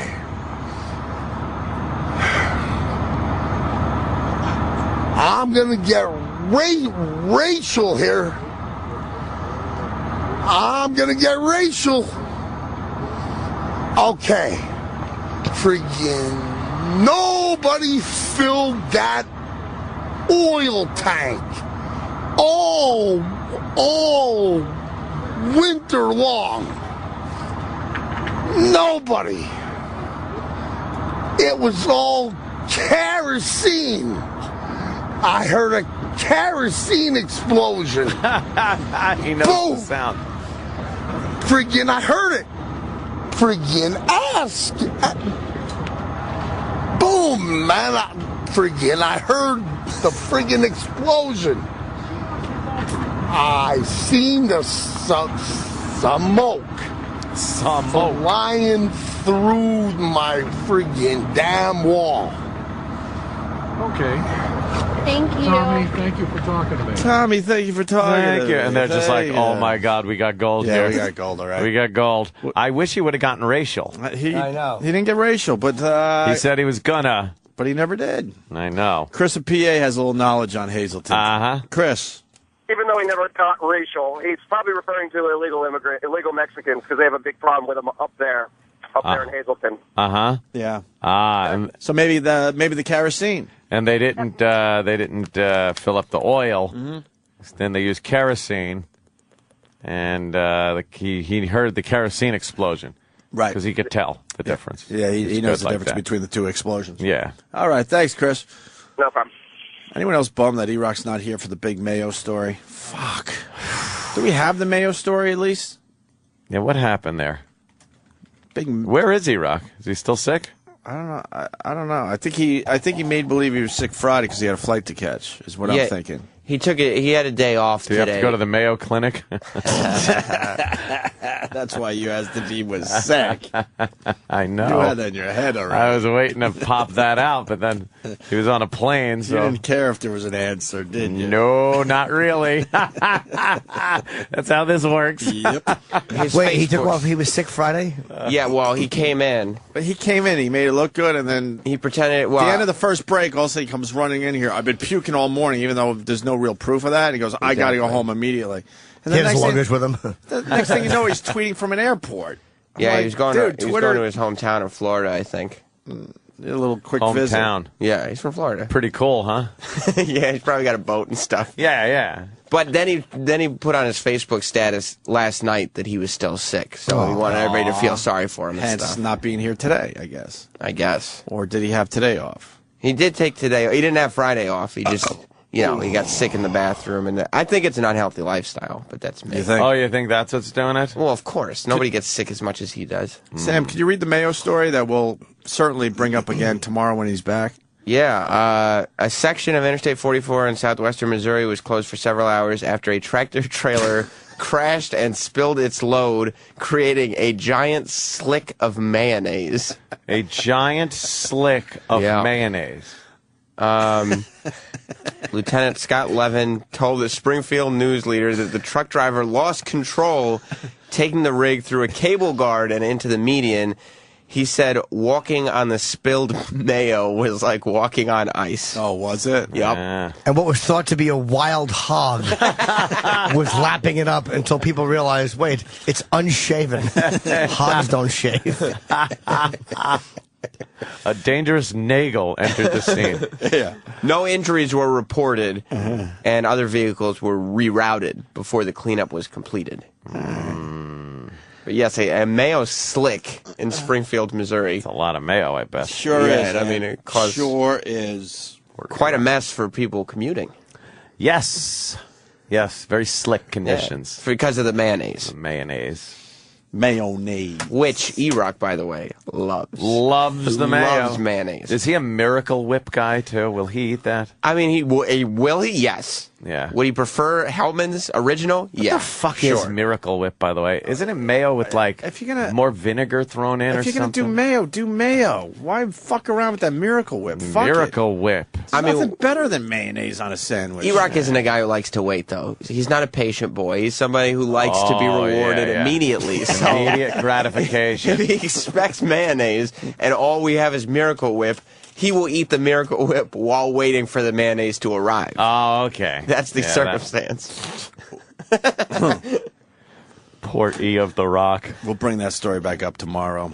Oh, yeah. Is he coming back tomorrow? He should, unless he's super sick. Yeah, maybe he's still sick. Maybe Throwing up mayonnaise Maybe and he stuff. won't be back till Wednesday. Troy Kwan just handed in a Charlie Sheen. I'm an F-18 bro. type He's song. obsessed with Charlie Sheen as Troy. Is he really? He's in love. Well, Charlie Wow. Sheen could have had the greatest quote ever over the weekend. Don't want to fuck it up, so let me read this verbatim. Transcripts. Verbatim. Read it verbatim. Verbatim. Charlie Sheen says he's on a drug. It's called Charlie Sheen. Yeah. Could be the greatest quote ever. Charlie Sheen. How can you blame this guy? Where could I pick up some Charlie Sheen? How are you outraged by this guy? Just enjoy Never. it. Couldn't be. We haven't seen one of these in a long time. Nope. What was the last one we saw? Where everyone was like, oh, An boy. unapologetic car wreck? Yeah. Brittany was pretty good. She was pretty good She for a didn't while. care. She was shaving her head and being Swinging nutty. umbrellas at paparazzi. Yeah, she was being crazy. Who were some of the great ones of all time? You had Chris Farley was just amazing at the end of his life. He Yeah. would show up at events just completely out of control. Charlie Sheen, Britney Spears, Lindsay Lohan, sort of. Yeah, she's entered into that realm, but Who else? let me say. They were still in the public eyes. What I'm talking about, not these Falling guys. apart completely? Yeah, not these guys that fade away and then you hear that's things. a good one. Steve-O. Steve-O was a Yeah, great Steve-O. one. What about what's his name? The old actor who broke into a bank and fell asleep in it. Yeah, but Oh, yeah. but he does his on the side. This has to be your whole lifestyle. Like it's in front of the cameras is what I'm talking about, or on a radio show. Well, Yeah. he didn't mean for it to get out, but Mel Gibson. Mel Gibson. Oh, man, yeah. Yeah, but that's Tiger.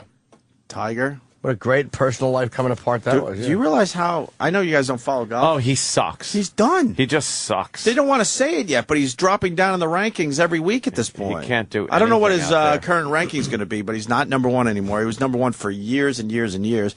And then they had this match tournament. Travis knows. He knows a little bit about golf. He got knocked down the first round. That image that he had, now that it's gone, Right. I think that image was part of what made him push. It was to keep that image because him being a great golfer was part of the image. Right. So now that the other part of it is fucked up, Right. I think he just doesn't take golf as seriously. And as a golf fan, I cared at first. I don't care as much because these young guys are pretty good to check out. I mean, Whatever. I don't want to get too deep into it because it'll bore the shit out of everybody. But when was the last time Tiger Woods won a tournament? Even I don't know. It's been over a year because he had that whole thing go down last Thanksgiving, and he certainly hasn't won since then. No. And then there was a few months before that, so it's probably a year and a half since he's won. Travis will look it up. Wow. But in the paper today, they said that Tiger Woods. Listen to this. He goes to Dubai to design a golf course. So they go, oh, that's cool. Yeah, we want a golf course designed by Tiger. They give him $55 million. Oh. Not only is the golf course not built, they abandoned the project.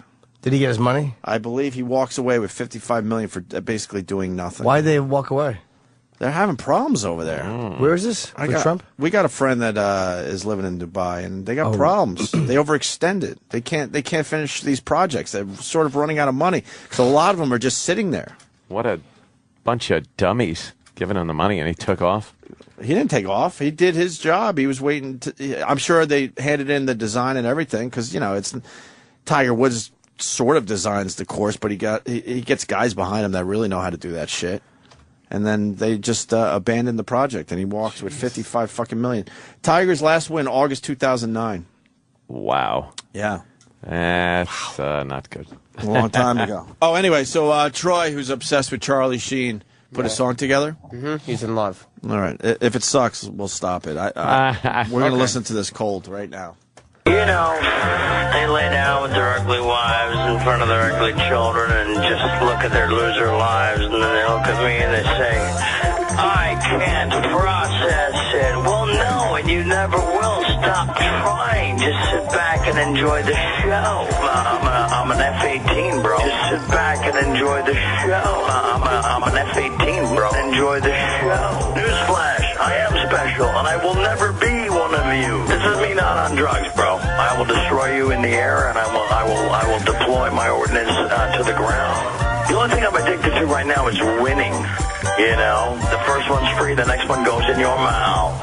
Just sit back and enjoy the show. I'm an F-18, bro. Just sit back and enjoy the show. I'm an F-18, bro. Just sit back and enjoy the show. Oh, wait, can't process it. Losers winning. I'm an F-18, bro. Bye-bye. Bye-bye. What do we think? You guys have to talk about this story. A fake cancer doctor raped and molested his gravely ill cancer patients. Okay.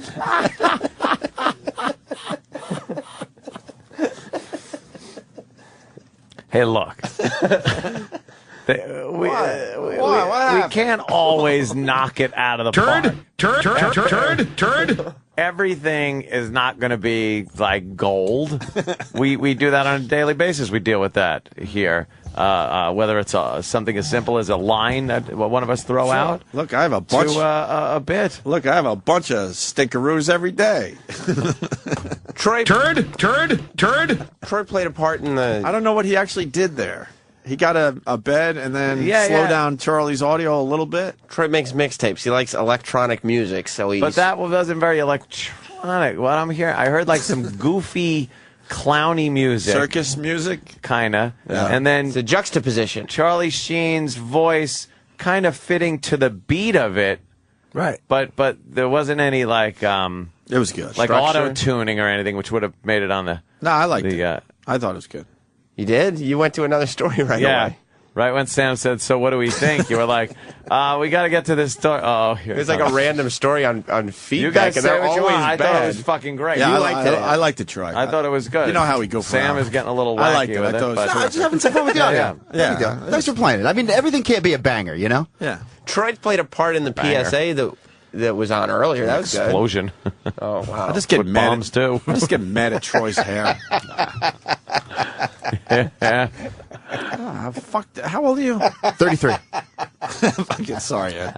No, that's fine. I'm obsessed with Troy's hair, and I didn't hear you, and I have to apologize to you and the audience because it sounds like I missed a great one. Fuck. It was just underhanded. Oh, it really was. Mean. I was trying to say it quickly. That's no. I love Troy's hair. You could always see him walking down the hallway. His hair if you had you know such it's great Troy line. from the back. Cool. But thank you for playing that. I mean, you play the song again? I don't know. No, don't play it again. What, you want to hear it again? No. It was good. I liked it. What? Yeah. What? Would you play it one more time? Fuck you, Sam. All right. I mean, I thought we were Troy's learning. I thought we were just going to get another play out of it. We have a way of taking all the positivity out of an individual. Oh, I know. What are you talking I know. I just Troy not is so positive and Yeah, he's all right. Troy, That's it. I do want to thank. He can't hear right this second, come right? back. No, Oh. no, he can't. Go ahead. You didn't like it? Go ahead. No. Well, never mind. Never Oh. mind the No, call. Travis waved me back in. I didn't hear what you said. Your hair is enraging. I know it's a fucking mess, and it's. I'm starting to do a comb over thing. It's a comb over. I'm trying everything to hold on to what I got, and you got a fucking way too much hair. Yeah, it is. I gotta God, cut I it hope off. it starts It is falling too out. much, but. I hope you get one of those weird balding patterns. Why would you hope that on Can you someone? Google That's- image weird balding patterns? I'm going to pick out what I hope happens to you Oh, God. by the time you're 40. Type they got in Chernobyl. Just giant clumps falling out. Give me a weird one. I mean, some of the like male pattern baldness is fine. Give me a weird one. Where it looks like a canal up the middle or something. Oh, really? Yeah, I want something horrific to happen to him. Oh, Something like this? Let me see. Oh, God. The guy can't even grow his hair long enough to do a full comb over. The comb over part starts at his ear. At his ear, Yeah. and he's combing it over, and it just 3/4 of the way over, it just wisps out on him. Yeah. And then you could hope his vision goes, too, so he has to get those bad glasses. Yeah. Yeah, that would I bet be that guy, when he's brushing his hair over, he constantly has his head turned so it looks good in the mirror in that part. Give me another one. Ignores all the flesh. That you Yeah, can all the clearly fucking see. smooth skin. See, there's not bad ones. Donald Trump, we've seen it a million times. Let's see. What about something like this? Let me see. Intellectual property. Some guy's awful balding is intellectual property. Oh, God, that is a bad... What I the don't know what's fuck, going on with his man? head. All right, whatever. I do want to thank Troy for the Fab Four tweet though over the weekend. That was pretty cool, right? Yeah, you know the Fab Four. We talk about these guys. Oh, yeah. Um, The Beatles song guys. their version of "I Am the Walrus" we played for everybody. They do the Beatles perfectly. Like Yeah. they're obsessed with making it sound exactly like the record. They don't Yeah. fuck around at all. And they came to SiriusXM and did Abbey Road. They did the second side to Abbey Road, the suite. That's their thing. When you see them in concert, they do the entire album. That's pretty cool. They pick an album that they want to do, and they do the entire album. Then I think they throw in a few others just to kind of, bring it all together. Can we play a piece of this thing? It's on my Twitter. Yeah, they used the same instruments that the Beatles used, and Dude, same. you got to hear this, Ann. I'm serious. Just Yeah. for a moment. I don't know how many Beatles fans we got, but it's worth it. Change of pace, obviously. But, Is it better or worse than the Charlie Sheen song? Let's listen to wait. this. Okay. This is from SiriusXM. Listen to how good this sounds. You have to fast forward a little bit too. Why? Because there's an intro here. Oh, fuck Like the here? intro.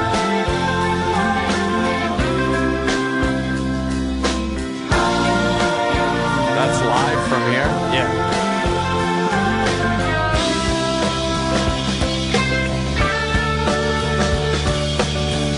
And they nail the vocals. And they take turns on the vocals. It's not just one guy, depending on the song.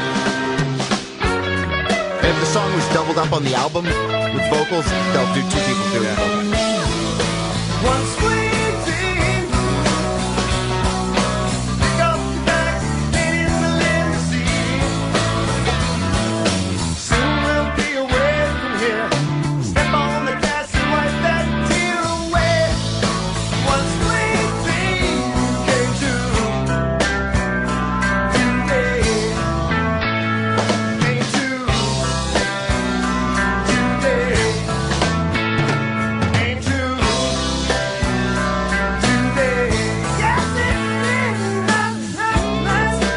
Live is amazing. They're playing this fucking live. They have people playing strings there as well, and some of the other stuff.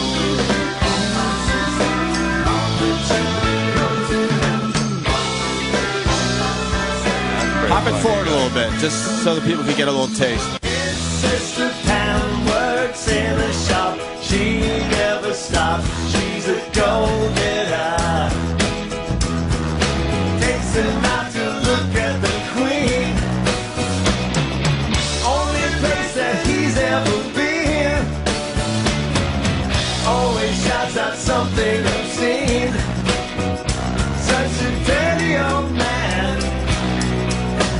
That's Fast forward again. goddamn amazing.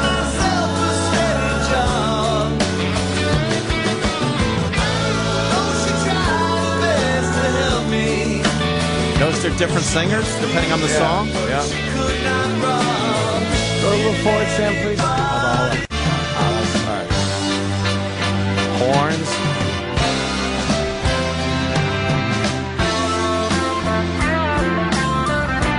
Yeah, the tone of the guitars and everything. Perfect. Right on.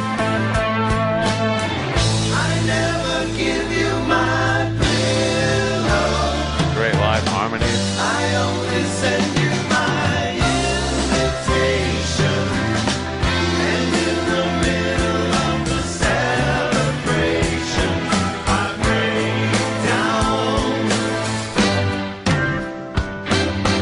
Boy, you're gonna carry that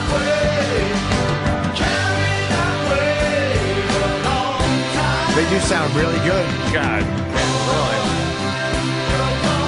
There's nothing wrong with this. No. There's not a flaw. No. Well, I'd probably just listen to the Beatles. Right. One more fast forward. The love you take is equal to the love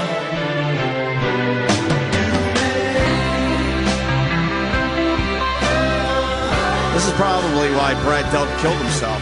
He had a Beatles cover band. Probably heard these guys and went, what the fuck am I trying? These guys are good, man. It's like, there's plenty of people out there that could get together in a studio and make the Beatles make it sound like the Beatles. Right. To fucking play live like that, right, is crazy and have it sound that. Didn't that they say good. the Beatles had a tough time playing live later on in their short career? Yeah, yeah. Well, they didn't Because play it was live so past 66. Yeah, I know. And one of the reasons was they said it's too complicated to bring out on the road. Pain in the ass. They didn't have shit like monitors back Right. then, so you'd get out on stage and the bitches would be screaming and they couldn't even fucking hear themselves. Sure. That was I think a 17-minute video. We just gave you a taste. Wow. I saw the Fab Four do the White Album start to finish, including Revolution 9, which was incredible. Really? What's Yeah. Revolution Fuck you, 9? do How that. was it? It's a long, boring song. Yeah, it is. It's boring, but it was when John Lennon was experimenting with avant-garde music, and he was in with Yoko, and they were trying different things and trying tape Drugs. loops, and it's about 10 minutes of just noise. A lot of drugs. But you know, in retrospect, it's kind of cool that they went that far out. Why did they do the whole album, though? It's like, I understand, like, to play some songs that people don't hear, but it's like, then you just like, Well, it's kind of an experience. I mean, you know, you put on a record and you listen to it all the way through. So to sit there and get that experience from a live band is pretty incredible. And the Beatles knew how to make albums, not unlike today. They don't Yeah, really it's make not just albums as one much hit. anymore. They just go for the hit. I remember smoking weed and then listening to Number 9 of my friend's house. Yeah. And just like, it's a different experience Did he when talk you're to you? completely fucked up. Has to be. Yeah. You're just like, whoa. And they fucked up with the panning. They did some like weird panning shit Right. in the middle of the song. So it was like, Number 9. Number 9. And you're like, fuck, I'm freaking out. You nailed that. You can be in the Fab Four. It's the Fab Four. It's FAUX, Fab Four.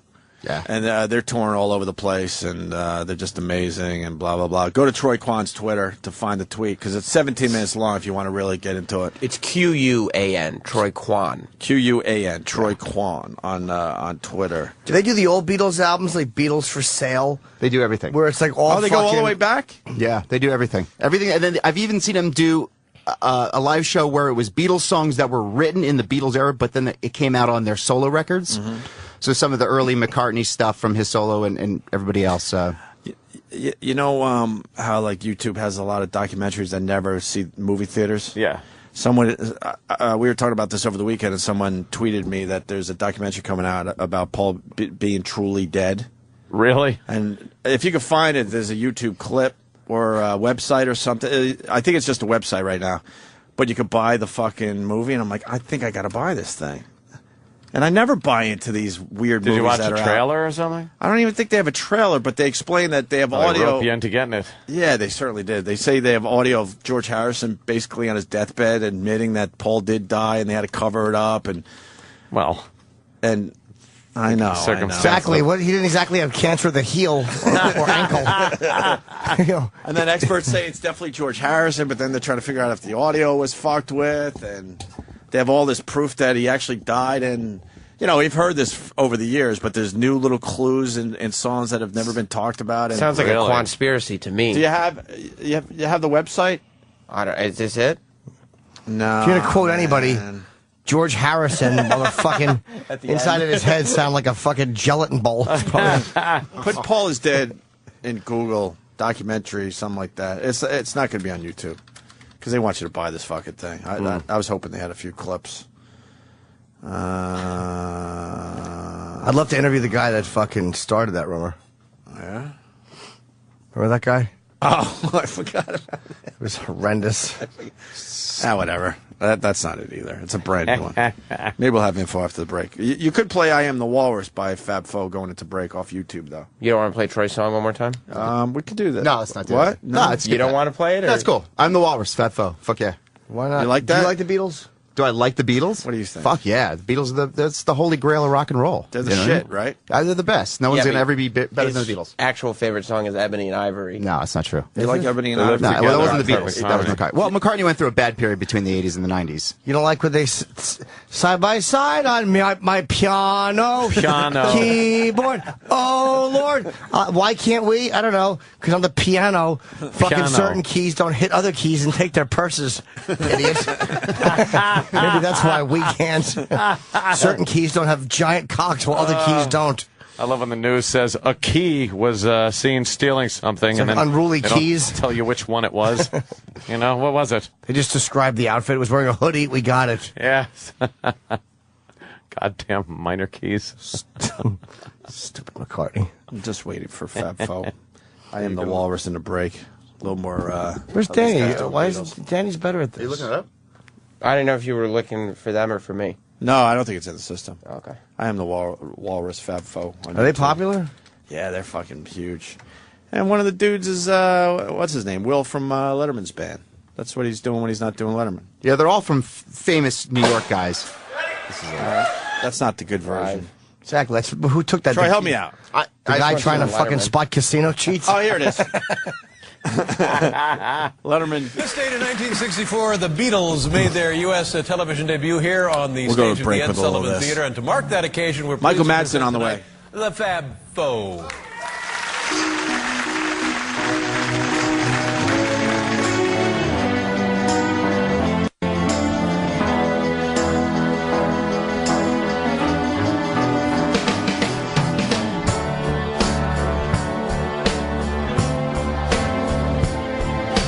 I am he as you are me, and we are all together. See how they run like pigs from a gun, see how they fly. I'm crying, sitting on a cornflake, waiting for the band to come. Operation T-shirt, stupid bloody Tuesday, man, you've been a naughty boy and let your face grow long. I am the Eggman. You're the Eggman. I am the Walrus. Cuckoo, Mr. City, policeman sitting, pretty little policeman in a row. See how they fly like Lucy in the sky, see how they run. I'm flying.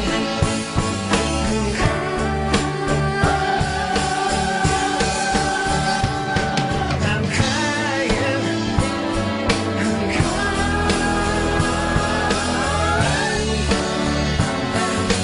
Yellow matter custard, dripping from the dead of time. Grab another fish, white pornographic business for you, been a naughty girl, you let your knickers down. I am the Eggman. They are the Eggman. I am the Walrus.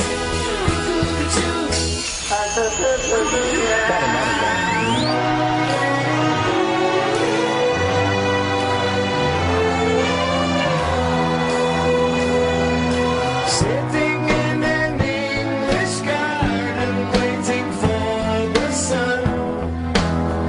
If the sun don't come to get a tan, I'm standing in the English rain. I am the Eggman. They are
What is this, Jimmy?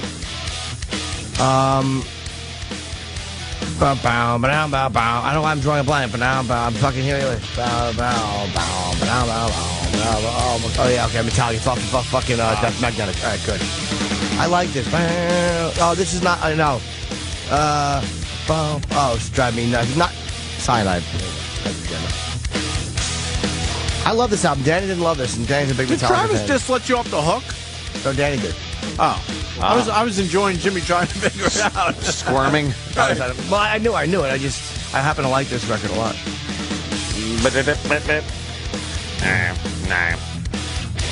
La la. I hate loops like this. Just You don't play like the song. No. Oh, yeah, I know. We should go back to doing a little of that. Yeah, We do a little here and there. There's no need to mix it up. There's some songs that just don't sound. Right. This sounds way better. Just like this. Yeah, this is a great bed. You think? Absolutely. I don't know if I agree with that. La la. See how this is going to go. Michael Madsen here. Oh, good. We got to get him in. Yeah. Don't make Michael Madsen wait. Where is he, I Samuel? think he just arrived. He's walking down the hall. Oh, is he? First time in a couple of years, huh? Yeah. He's just a cool fucking dude, man. Yeah, he is. I'm very happy to meet him. You gonna bark all day, little dog? Look at him. He just looks like Michael Madsen. Wait till you hear him, man. He's the best. He is like the king. He is the shit. He's ridiculous. Here comes Look at Michael. Michael Madsen. Love this guy. There you go. Hi. How you doing? Michael Madsen. There he is. What's up, brother? How you been, man? Good? Smells like farts in here. That was either Jimmy Oh, no, or it's the eggs. or dumb egg whites. We just had some eggs. Hate that Is that a shit. gas mask for me? It does Yeah, I'm stink, sorry. right? Egg whites suck. If you're gonna have an egg, have an egg. But the eggs smell, no whites. matter what. Nah, you know what? Egg whites smell worse than fucking. The yolk thing cancels it out or something. It was the Swiss cheese, too. Oh, was it? I think so, yeah. That's got to be really bad. You smell very good. Other way coming out. Did you just pull a Red Bull out of your I back just got out of the pocket? shower. Yes, I did. Right yeah. the fuck Little on. energy, some quick energy. Hey, I need to kickstart. You need a little It's kickstart early in the right? morning. You're not a morning guy, right? Well, No. yeah, no, well, I am. I mean, if I have to be, yeah. Yeah, you know. I can be a morning guy. It depends on what I have to do in the morning. When you wake up next to her, it's not that hard to Well, find I something. wouldn't imagine it would be. Wait Yeah. till I get this sound here.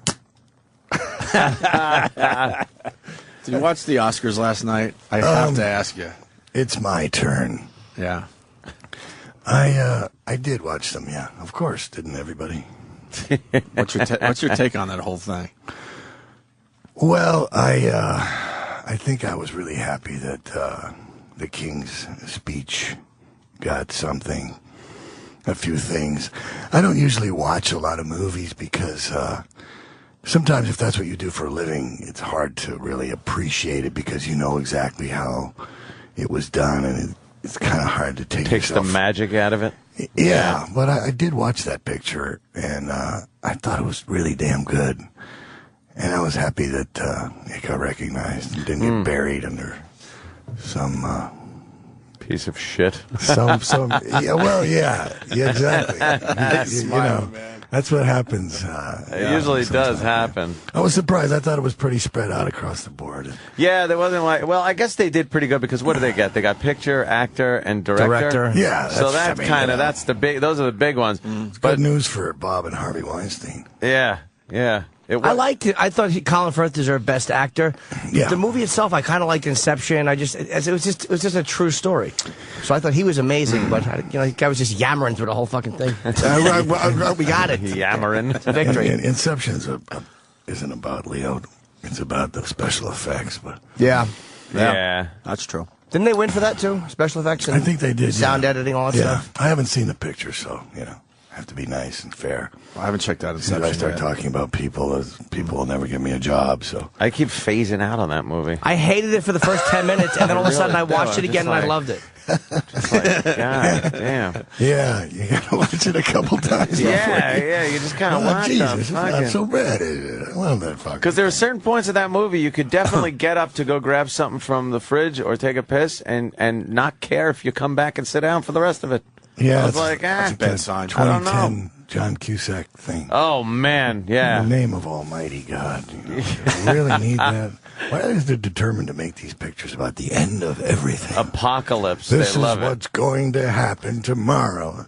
Battle Los Angeles. That's one that's coming out soon. Winter Bone was very good, I thought. Yeah? Yeah. Or Winter's Bone. It was... And that had that fucking, when you look at the guy that was behind the counter at the liquor store in fucking Dusk Till Dawn, and he's nominated for an Oscar, it's like, wow, that's pretty fucking cool. that guy was good. He was intense. He was really got that backwoods, scary kind of thing going on. That would have been a good part for me. Yeah, fuck yeah, man. Perfect. Yeah, I could have smoked that for sure. Yeah, definitely. Do you watch movies like that where you're like, I know I could do that better than him? He's fucking awful. Well, it's not that I would do it better, but I'd do it different. And, my wife talked me into watching the picture, and I'm glad she did. It was really good. Yeah. Girls. I don't know. All the characters seem so real. Their threat. They actually had a real threat behind what they were doing. And it was cool. There's something about when you can really kind of relate to a character on screen as opposed to just they think that the action or just blatant violence for no reason is going to make it a good movie when you don't give a shit about who is having violence perpetrated upon them. I think you're right. And there's there has to be some depth behind the violence. Yeah. Doesn't mean anything. I mean, you have to care something about the person or understand the person perpetrating these things. Yeah, I mean, I'm sure you've heard it 1,000 times. The violence perpetrated against that poor cop sitting in that chair. That was done perfectly. That was done in a way where it's like you obviously understood your character. You understood this cop is really fucked, even though they didn't get into his whole story, but you knew enough about him. And you knew he was scared shitless. So it was just done very well. You know how scary it is when you're begging for your life and you hear, are you done? Yeah. Are you done? Yeah. It's like, that really did fuck with people, is the fact that there's no talking himself out of this. Because you're really annoying This me. guy, he's talking to a fucking, he's talking to a pit bull. I was busy trying to get something finished and I wasn't listening to all You finished? You finished? Is that it? Is that it? I know. It's like I'm not even sure that was in the script. I probably made that up. Really? Just kind of. Yeah, I it probably fits wanted perfect, to. I probably wanted to go to lunch or something. You finished? Subconsciously, I was trying to get on with it. You done? You finished? So what is it? 3 o'clock? I gotta get back to Malibu. Starving. And what makes that scene horrifying too is when he leaves and it's just a beautiful day outside. And I think you hear dogs barking. with and birds kids chirping. playing and stuff. You're like, holy like, shit! There's a horror show going on Guy's inside. still inside. That was my car. Oh, that's right. Yeah. All right. You ever sell that thing? No, in fact, I still have it. We tried to sell it for you last time. Yeah. Well, I didn't get a good enough offer. No. Man. It got up to some ridiculous, like $15,000 or something. You got to be kidding. I wouldn't give that damn thing up for 15 G's. I'll leave it for my kids after I croak. Then when I croak, the car will triple in value. Yeah, it would. This was his car. He's dead now. You might remember this car. Remember this car? Michael Madsen opened the trunk. To get a gas can to burn a guy. That's the best part. It's such a nice day, but he's going to get gas to burn a man. I forgot. Left it in the car. I'll be right back. We actually left Kirk in that chair at lunchtime once, and all time. Really? It was just a joke, He didn't appreciate it. What are you working on? I don't now? even know what he's promoting. You got like 1,000 projects you're working on. There's a Michael Madsen book right in front of him. No, if you, the IMDb is full of shit. Okay, so. There's a lot of things in there that are very irresponsible, and you have to be careful with those guys. Oh, really? Yeah, you run into somebody on an elevator, and they tell you their brother-in-law wrote a script, and the next thing you know, it's on the IMDb that's in post-production. Oh, shit. And it's really not right. Okay. But, I'll keep that in mind, because I take it as law. Just call me, and I'll tell you. I'm here promoting a picture called The Bleeding. I did a vampire picture with DMX, and Michael Mathias is the lead of the picture, and Vinnie Jones is in it. And it's pretty good. It's a big action movie. I play a priest, actually, in the film. Not like a priest. Well, I mean, he's a priest, but he's a priest with a Thompson. So badass. Machine guns. Badass He's got priest. two. They're like 25 pounds apiece. Those Two things. Thompsons. Try to shoot them both at the same time. It's pretty cool. God damn, yeah. I bet. It's action That sounds adventure. like fun. Oh, it's a good movie. There's an audience for that type of picture, and it's having a big premiere here, like a red carpet event. Oh, cool, man. You want to come? Yeah, we'll go. Love to. You're all invited. Yeah. When is the premiere? It's what does that say right there? It's February 25th to March 3rd, Village Cinema East. February 25th. By the way, February 25th. Could we be less show busy people? We should have said, when can you come? We should have said, well, when is it? We'll check. But no one said that. We're like, yes, we're available. Of course we are. Doesn't matter when or anything. It's a We're live broadcast from the red carpet. we're there. So the red carpet's happening for a few different days. I'm confused. Or I that's think it's there till. Isn't it? That's the exclusive engagement. I'm imagining the Okay. red carpet is probably the 25th, the first night. well, the 25th happened. It's tomorrow. No, it's tomorrow night. Yeah, we're up to the 28th. Today. Oh, okay. Tomorrow night. Or tomorrow. Roland, what's going on? Do you know what's going on Tomorrow night. With what? with the red carpet in this movie? Wait a minute. I just got some notes. No. It says, it's Roland just kind of handed over the cast sheet of The Bleeding.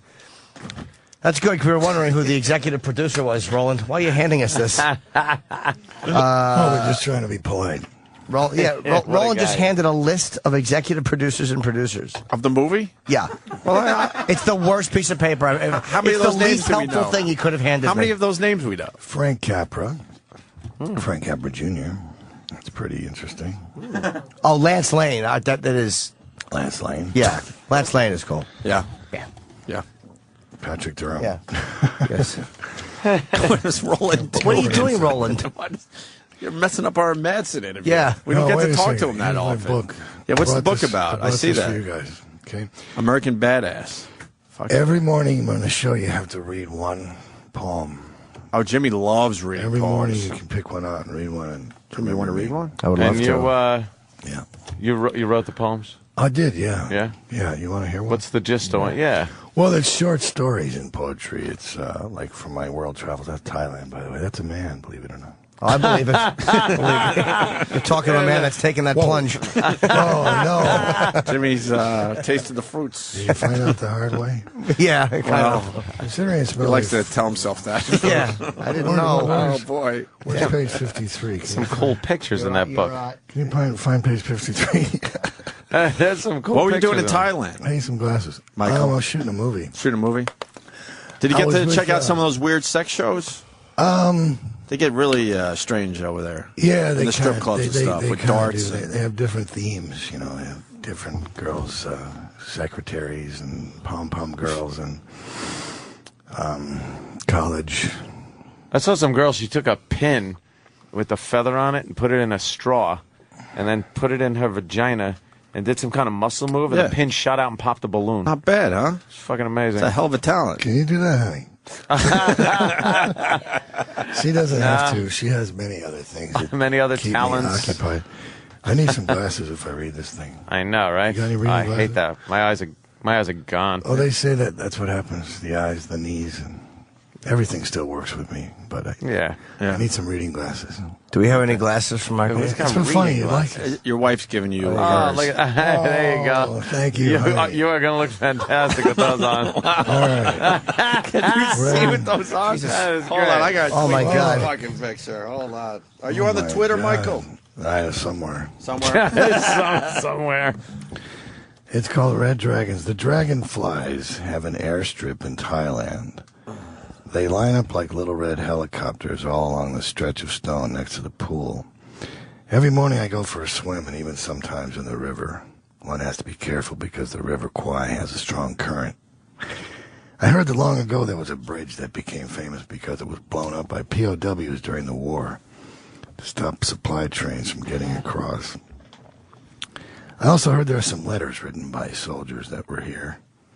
And now I'm walking by the same waterway, eating strange fruit and Russian salami, cut with a switchblade I bought at the marketplace. You know you've been in a place long enough when your farts start to smell exactly like the jungle around you. There are a lot of different kinds of jungles and a lot of different kinds of farts. This morning, I came down the stairs and a small Thai woman smiled at me, and she wore a blue uniform, which meant she worked for housekeeping, and I recognized her as the one who always put fruit in my room. Her smile was like the smile of the generations of Thai people, and I hope the smell of my farts in my room has not offended her. But she would have smiled at me anyway, because that's the way that they are. She was eating grapes, and I asked her if she was taking a break, and she smiled again. I went to the lobby to my car and out to the set, where I spent the rest of the day playing a crazed American mercenary, massacring Asian families and burning their village to the ground. The last time I came back from here, I spent a few days in a nut house. I hope that doesn't happen again. Holy shit. That's great. What a great little chunk of your life there for a moment.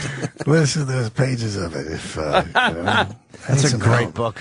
I need some help, fellas. You need to. I'll leave this for you. And you can That's great, man. You should be doing book signings with that. You should literally be doing book signings. That's great. Great pictures in here, all kinds of stuff. Yeah, it's a color book. It's What kind of pictures in there, Jimmy? I can't. Yeah, We only have movie one copy stills. of the book. That's the south of France. With wow.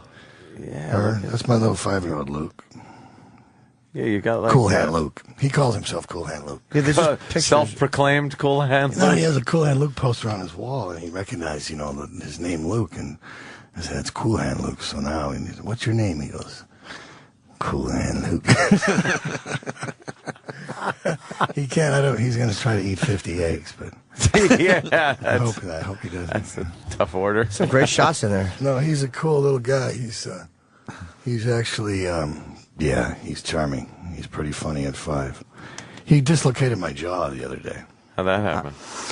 I was in a hotel, and he was there with me and his mom, and I had one of those bungee cords that you exercise with, right? It has these big wooden handles on it. Anyway, he stretched it. I was sitting on the couch like that, and he stretched it all the way to the door of the room, and I realized, I was like, oh, shit, and he was just staring at me, and I thought it was like one of those moments where I could have a father and son lesson in trust and love, and I said, son, if I was to let go of my end of this thing, it most likely would take your head off. I said, at least knock you against the wall and, might hurt a little bit. And he was staring at me, and I said, but you know what? I'm not going to let go because I love you, and I want you to trust me. I'm your father. And about 3 or 4 seconds went by, and you know what he did? He fucking let go, man. And boy, I'm telling you, that thing was, I don't know if you've ever been hit by a bungee that's been stretched 9 or 10 feet from you. But it got me right in the side of the face. And I felt like I just got smacked by Marvin Hagler. And it literally knocked me over. I was like sitting on a hide-a-bed. And it dislocated my jaw, right? So, yeah, and he thought it was funny. And I rolled over on the floor and I hit my face and I popped it back in, but then my face swelled up like a pumpkin on one side. But it was one of those moments, Did you have any taken out by a 5-year-old trust speech with him after that? He was really sorry, and I knew that he was sorry, and I just hugged him and told him he was a good boy. What are you gonna do? You're no corporal punishment with the children. No, I got enough of that when I was a kid. I try to. Sometimes that perpetuates the thing. I want them to love me because I want them to listen to me because they love me, not because they're scared of me. Yeah, it's a different deal, What was the most common form of discipline you when you were growing up? No punch in the face. The most common form. Yeah, lights out, Mike. Yeah. Oh, Jesus. I'd wake up later and wonder what did I do to deserve that? Wow, Down the stairs. Well, you seem like you were probably a pretty rambunctious kid and maybe a handful as a teen. Later in life, I realized perhaps I had it coming a few times. But, I don't know. Those days are over. You ever get in serious trouble? Arrested, shit like that? when you were growing up? I think that's probably what was irritating my father. Oh, yeah, it's the punches. I was constantly in trouble for some damn thing, one thing or another, but it was innocent back then. You know, Yeah? stealing cars and that kind of thing. That's innocent. Yeah, it's a felony. Yes, I know. Unfortunately, I can't vote now because of that. But a lot of my friends, all my pals I grew up with, they're not here anymore. And so I guess I'm lucky. I made it and they didn't. And even recently, I mean, I lost Chris Penn. Oh, yeah, David yeah. Carradine, Dennis Hopper. You know, all these guys were really like, you know, you're not going to see the likes of people like that again. I mean, really No. hard. You don't miss somebody like that until they're not around anymore, and then you go, oh my God Almighty, who am I going to talk to at 3 o'clock in the morning now? You know. Did you knew Carradine? Did anybody like his? I mean, Hopper was old and he was sick, but Carradine kind of went in a really people would never have seen that one coming. Did you know that about him? Knowing him, was that like something he'd be open with his friends? Or I think if you're going to go out in some sort of sexual mystery in your 70s, I don't even know if we're supposed to laugh. I you don't know know. what I'm I saying? don't want to get It punched. doesn't get better than that. It makes right? perfect sense. Right, Yeah, right. it was a I mean, sexual mystery. Yeah, I mean, well, no one's ever really going to know what happened.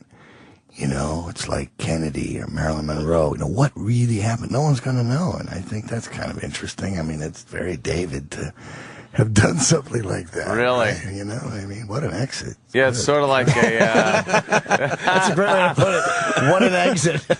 I'm leaving now, and this is what happened. It's sort of like, you're really what's his gonna name? know. Bob Crane. It was the same thing. Like, no one really knows what happened to him. He was Well, no one beaten. cares. No one cares.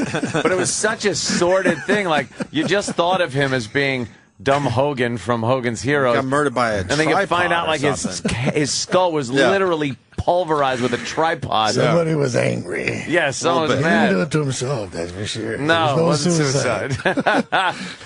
Hit myself in the Because he head used to with a tripod. film and videotape, like, his sexual exploits all the time. Probably He fucked was like a somebody's wife and dirty videotaped boy. it. That would be an interesting. They should put that on an adult channel somewhere. Yeah. That's Bob. The Crane tapes. How come Yeah, those just never watch came it. out? I don't know. Like, you would think there'd be a shitload of films and videos of Bob Crane just going at it. Why do we go Apparently past? he had a big hog. Why do we go past the fact that he popped his own jaw in? We just like it. That's like a normal thing. That did strike me as If really it happened to- uncomfortable, but I just like. If it happened to any one of us, we'd be calling 911. We'd be at the It's hospital. Michael Madsen. He just Well, casually he said, "I does stuff popped like my that. jaw back in," and we're like, "Yeah, of course, that's what we would do if that happened to us." She was trying to call the hospital. Yeah. An ambulance or something, and I said, honey, no, in the name of God, don't do that. I don't need to be, you know, filmed by someone. Madsen arrives in the hospital. I mean, honey, Broken God jaw. Almighty, Oh, boy. I can take care of this, honey. Please, don't panic. Yeah, Danny points out you're talking to a man with motorcycles all over his shirt and skulls on his boots. I'm not surprised Yeah. he popped his own jaw in. All right. Good Exactly. point. Good point. I need to go shopping. My wardrobe is getting a bit tired. Honestly, I do. My bags are all messed up, and I did need some nice clothes. I should have went to the Oscars. I might have got a free suit out of it. Do you ride? Sorry? Do you ride bikes? Oh, God, yeah. Yeah. I got a couple. I have the bike from Hellride. See that picture? Oh, yeah, yeah. I know the one you talking about. Dennis and Yep. David. And I got the gent bike. They built that bike for me for the movie, and then at the end of the thing, when they first gave me the bike, Yeah. it didn't. There it is, right there. Look at cool. that thing. Yeah, that's an SNS bike. It's a shovel head motor on an SNS frame. You know that bike has no front brake. You could tell us like I went to nothing when I really went to there. the What set on the fuck? first day. I said, "Where's my bike?" And they said, "Oh, it's in the truck." And they took it out, and I looked at it and I said, "You guys, there's no front brake." And I, "Oh, Jesus, you're right." And I said, "Well, how am I supposed to stop on a hill, up or downhill, hit a mark in a movie with no front brake?" I said, "You know, I'm going to kill myself." And because of that last statement, the part about killing, I get a letter from the Weinstein Company telling me that if I ride that bike in the movie, they're not responsible for what happens to me. And, you know, so I taught myself how to ride it without the front brake. And then they made a double of it, but it didn't look exactly the same. The back fender was different.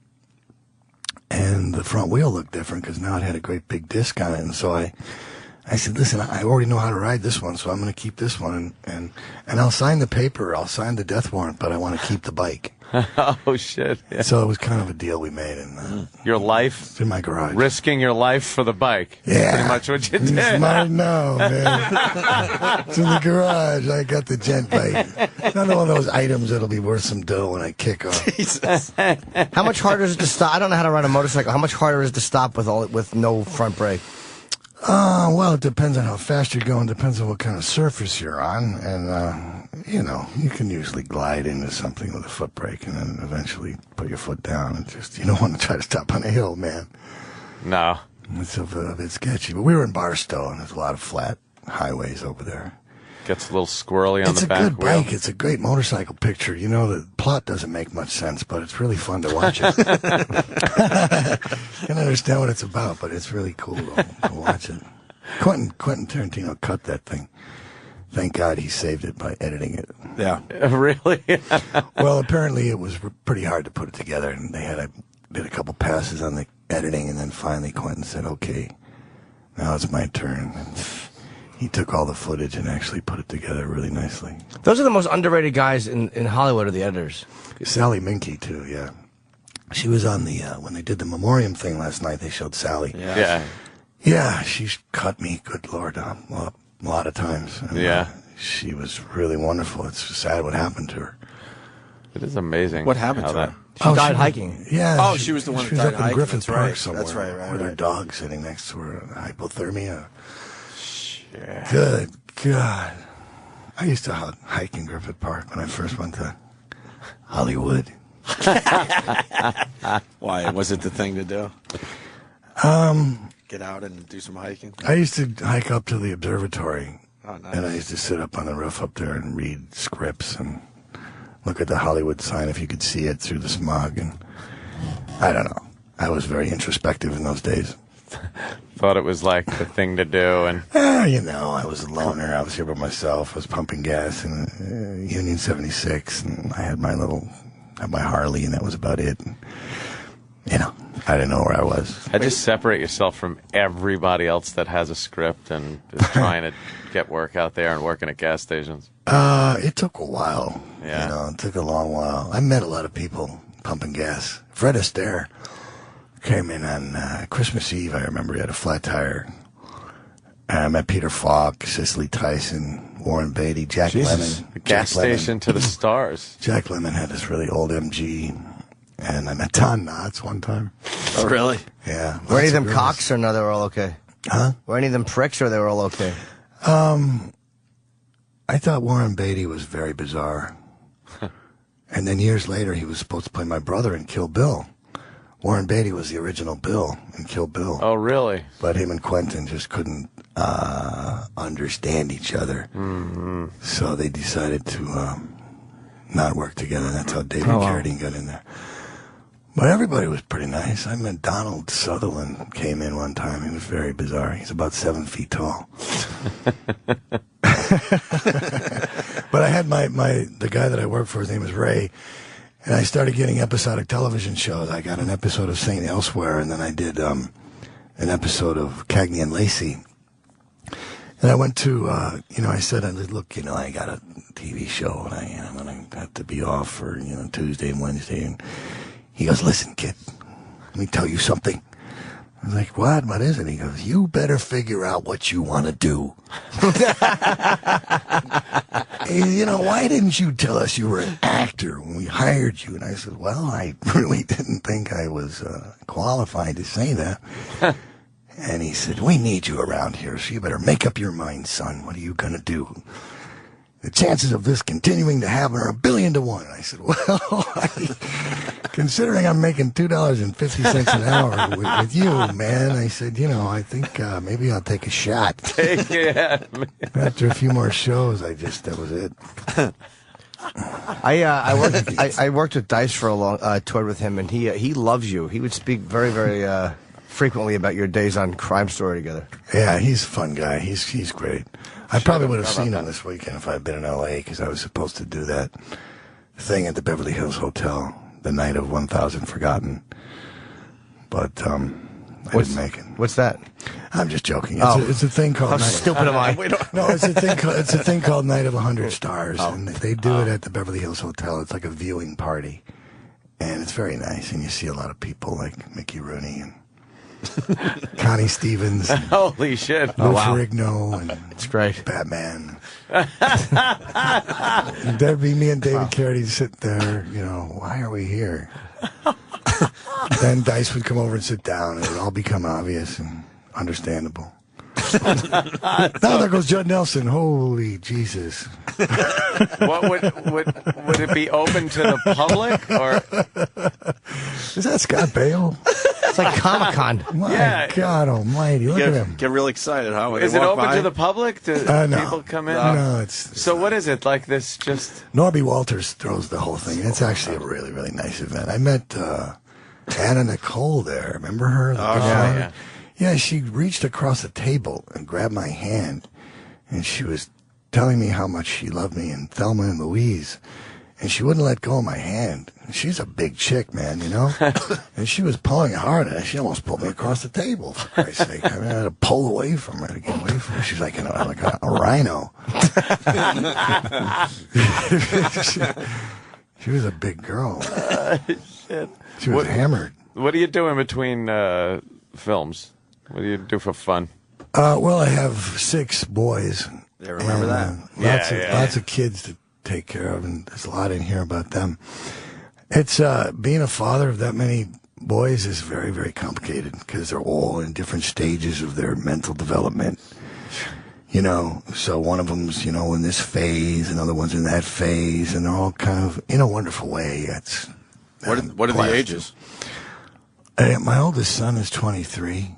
Then I have 21, 17, 16, 13, and 5.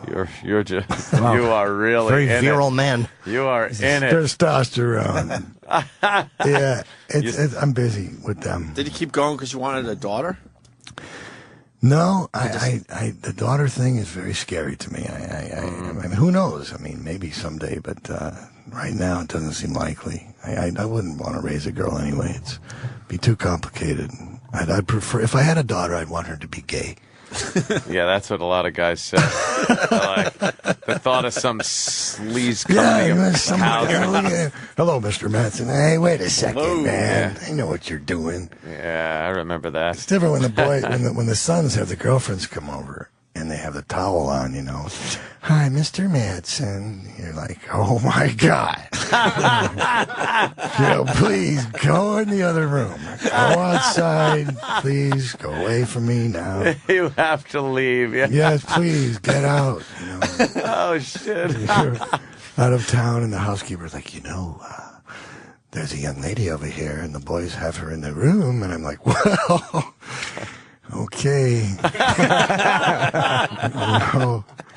Mommy and Daddy are not home, and they take over. Trust me.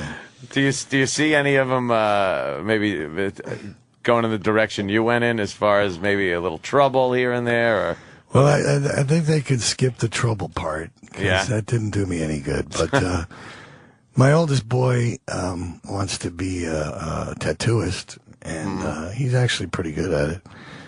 And my son, my 21-year-old son, he wants to be an actor, which I've tried to talk him out of aggressively, but he's really kind of stuck on it. He auditioned for the Actors Studio, and he's been studying a lot, and he's got an agent, a manager, and he's a very handsome kid. He looks like Clint Eastwood. I mean, he's really, whatever it is, it or whatever it is. I mean, he has it, but it's very, very, very. It's a lot harder to get involved than I think he understands. It's really very, very. Isn't that something he'll learn, though? I mean, it always seems like actors try to discourage their kids from going into acting. What is it that is so bad about that? I think you have to have a really thick hide, and the rejection end of everything and the competitive part of it all. If you're not really don't know what that end of it is, it can really destroy you. It can rip you up, and I just don't want him to have to go through that.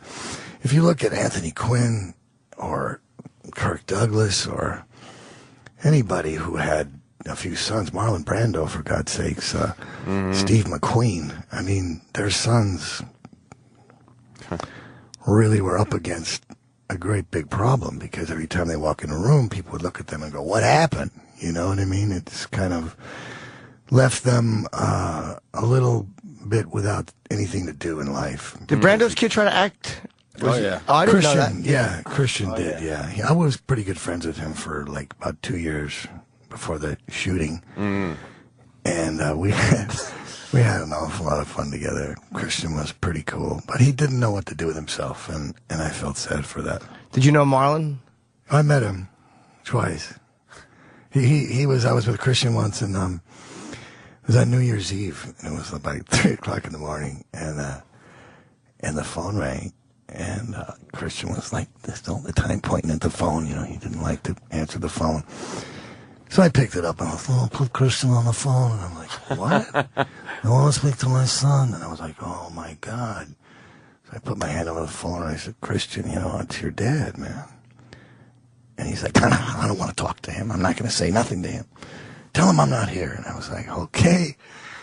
So I went, he's kind of, I'm not sure where he is. He's not here. And he goes, "Put my son on the phone." And I was like, "Whoa, shit, man. Now he's yelling at me now." You know? I'm like, "Great. I just talked to Marlon Brando. He's yelling at me." Okay. You're lying to him. Thanks, man. Yeah, I'm lying to the guy. Right. Tell him a lie. It's 3 o'clock in the morning. Everybody's loaded. You know, he's loaded.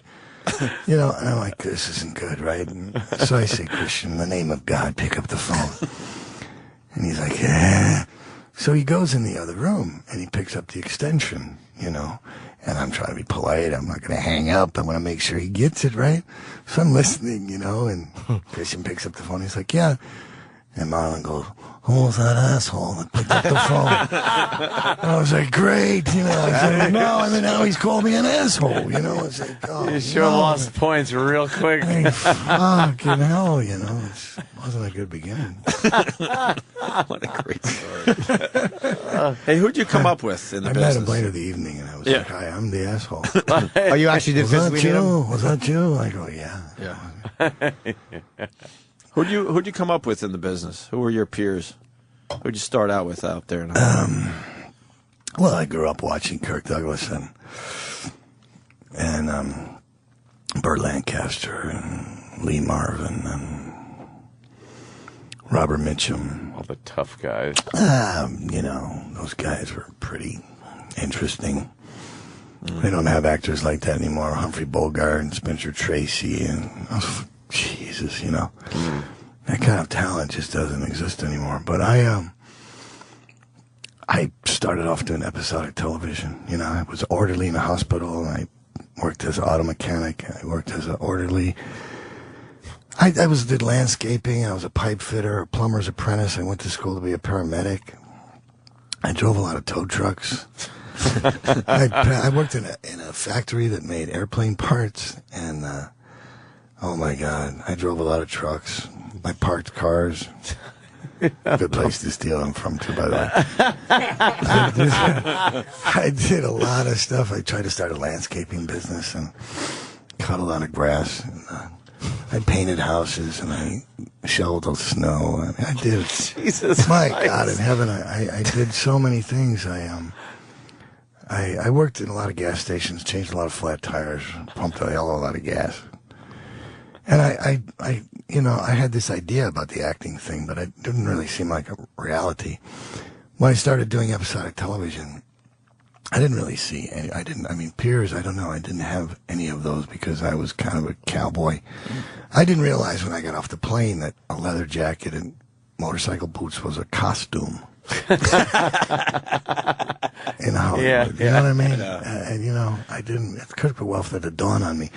I went in for a reading really early on, and I was on my way to work, and so I had my Union 76 stuff on. I had my blue shirt, Mike, and my blue pants, and Then I went in to read for the part of this punk kid, or the mean older brother, and by the time I got to work. Raymond was very angry because I was getting phone calls. And they said, you know what? The casting director just wanted to tell you how brilliant he thought it was that you came in dressed as a blue-collar person. It was just incredible. It just, wow, you have the part. You got the part. And what did you do? You have a Western costume? And I was like, I was on my way to work. Yeah, this is what I do. I went and rented this from a fucking Halloween store. I said, Jesus, you guys. But I kind of realized, and I caught on to the whole kind of, oh, okay, well, it's all make-believe. And it was a good lesson. Yeah, they couldn't accept the fact that you were really going to a real job. I was making it up somehow. Years later, I was doing a Western in Augusta, Georgia. And it was a part David Carradine was to have done. But having him pass away, it went to me. And when I got there, it was like 2 o'clock in the morning. And the producer explained to me that my wardrobe was in the room. And I went up there and in the dark, and I opened it up, and there was this rack of clothes. And I turned on the light, and I looked at it, and I started going through it, and it was David's clothes. They had given me Carradine's wardrobe, and I it's bad enough that he died. I didn't need to see these tags, with his name on it. And I called him up, and I said, what in the name of... I said, what? He said, David's clothes. And I said, oh, well, I said, it doesn't fit. Yeah. This stuff isn't going to fit me. I said, oh, my God. And he said, well, maybe you like a few... Anyway, the next day, they actually took me to a Halloween store in Augusta to get my cowboy clothes. Oh, shit. Yeah, it was one of those productions. I got my wardrobe from a Halloween. Oh, God. Yeah, Is it a great film? There was a statue of James Brown right out in front of the store. And it's like on a pedestal. It's like, I guess James Brown was from Augusta. And it's got this statue of James Brown. It was so funny because I went and I looked at it, and it was so small. It was like tiny. There it is. And I said, look at that thing. There it is, yeah. Yeah, and then the guy I was with, he goes, yeah, he didn't like it when he saw it. He got mad. That wasn't bigger. He got mad, but it's life size. But he got mad. He didn't like it. No. So they put it up on a pedestal. See, they put it up on a higher. To make it look like put he's it on taller. a star to make it bigger. Yeah. Yeah, look at that. That's pretty horrible. cool, right? That's kind of horrible, actually. It was very strange getting my clothes in the Halloween store. And the James Brown statue. The James Brown statue. See, the Halloween store is right over there. He's pointing right to where- behind that guy. Right. Halloween. Right behind that I was guy. in there getting my wardrobe. How authentic could a cowboy outfit possibly look? Bought at a Halloween store. Well, I had to rummage around for a little while. The prepackaged shit they had, it just wasn't right. The sheriff outfit with the little... I went around in the back and I found a good hat, which was the key to the whole thing. Yeah. And then I went and I found... Yeah, looking like Marty I McFly in found Back some- to the Future Got 3. some pants, and I was able to put together... I got a little vest. I had my own shirt, and I got some nice pistols on the set, so it ended up okay. I got it together. It took a while. What was the name of that movie? Can we see a picture of Michael from that? He's laughing. I don't know whatever happened to that thing. I don't even remember what it was thing. called. Sundown at Noon or something. Did they ever release it? I don't think so. I don't think it's finished yet. It might be in post-production. Oh. It's the 5,000 other projects on the IMDb that I'm supposedly in. Yeah. Lies. God.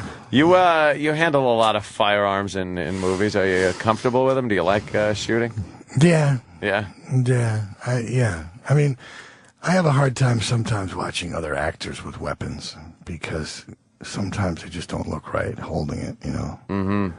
And you think, well, I got this gun, it's going to be pretty good, but it isn't that at all.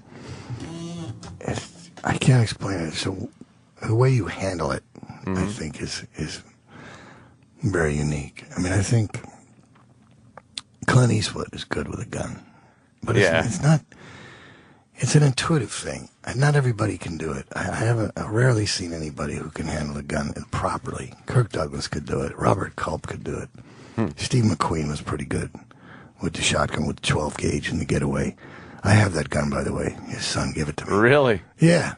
It's a Wow, Winchester. That's very cool. Holy But the shit. gun thing is, I can't explain it. It just... Well, I'm thinking back also to Reservoir Dogs. It almost looked like it was an extension of your hand. Yeah. You were waving, you were gesturing with it at one point. Yeah. It was like He's fucking talking with his gun. It was pretty good. Scratch your head. Yeah. It's a useful, it's a nice gadget to have in a movie or in a scene. It's like a cigarette. I mean, you take a cigarette away from Humphrey Bogart and, yeah, you know, yeah. I mean, Bogey was Bogey, let's face it, but when he put that cigarette in his mouth and lit it up, all of a sudden, it was a whole other thing. Yeah, yeah. And you give me Cool. a gun, it's a whole different deal. I don't know why. My shoulder holster. I didn't want to wear that shoulder holster. It was too tight. You know what? The pants didn't match my jacket, and they were too tight. I had a T-shirt on, so when he tucked it in, it was way too tight in the waist, and I didn't want to wear that holster because it was very confining. But it was the outfit, and it was Quentin's idea. He told everybody to show up on the set with black suits on, and I didn't even have one. So my pants and the jacket don't match. If you look at Buscemi, he's got black jeans on. And he didn't have one either. What the fuck? The only thing where we got was from wardrobe? we got the ties from wardrobe. The ties, the thin ties, yeah. And I was supposed to wear black shoes, and I didn't have any black dress shoes. I had black cowboy boots. And that's why I'm wearing them in the movie. That almost makes sense, though, for the character. You seem like the kind of guy that would wear black cowboy boots. That's all I had. And then when I got the razor, I figured, okay, where am I going to put this thing? The boot. Where I put it in my fucking pocket? Well, yeah, it just seemed to make sense to put it in the boot. But a lot of things happened that were not in the screenplay. Thank God Quentin was decent enough to let me get away with a lot of stuff. The dance, was that something that he asked you to do, or you just kind of knew to talk into the ear and dance? Well, I'm no dancer, and I tried to explain that to him. But in the thing, it said, Mr. Blonde maniacally dances around the manacled cop. I always remember that. And, you know, I was always questioning, well, what do you mean maniacally? You know, you're supposed to be all handcuffed, and then it turned into duct tape, of course, but we never really rehearsed that. We rehearsed the whole movie for like a week, maybe a week and a half before we were shooting. And every time we got to that scene, I just said, listen, I don't want to rehearse it because I don't know what I'm going to do. Mm-hmm.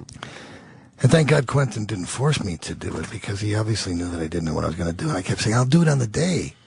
Yeah. When we're actually going to do it, I'll figure out what to do, because I'm good if I'm backed into a corner. And I said, listen, I don't know what I'm going to do. And I really didn't. And then when they finally shot it, we did like 4 versions of it. And the music was supposed to be Barroom Blitz by the Blasters. Oh, really? Because he didn't have the rights to the Steelers Wheel. And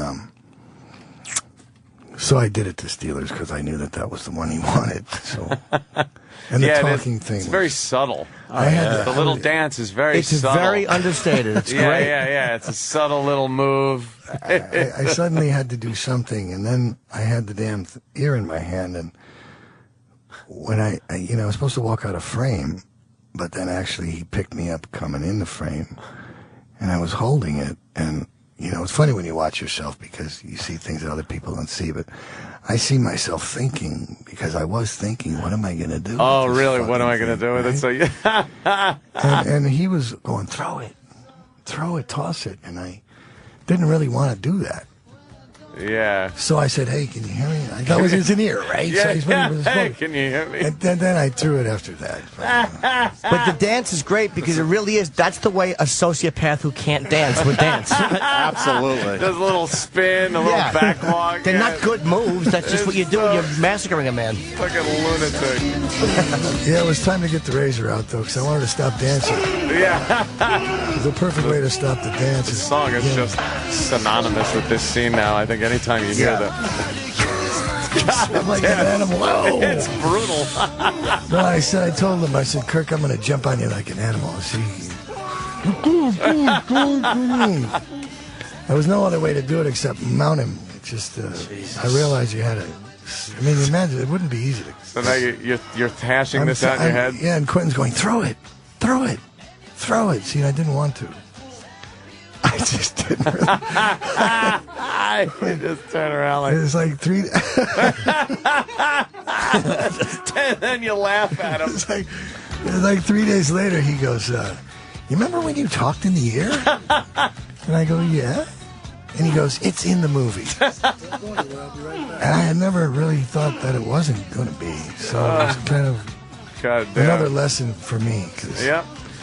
I wasn't in control as much as I. And then when he goes outside, we were talking about this earlier. It's fucking amazing. But what's great too is that when he holds the ear Yeah. and he fucking throws it, then you look at your hand annoyed that there's blood on it, and, and you almost wipe it on his shirt accusingly, like you're an asshole. Well, it's movie blood. It's very sticky.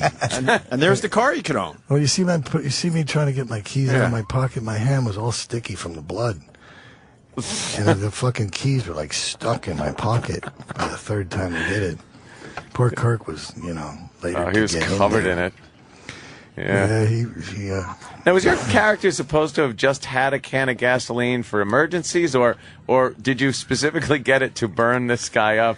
No, I went to get it for that purpose.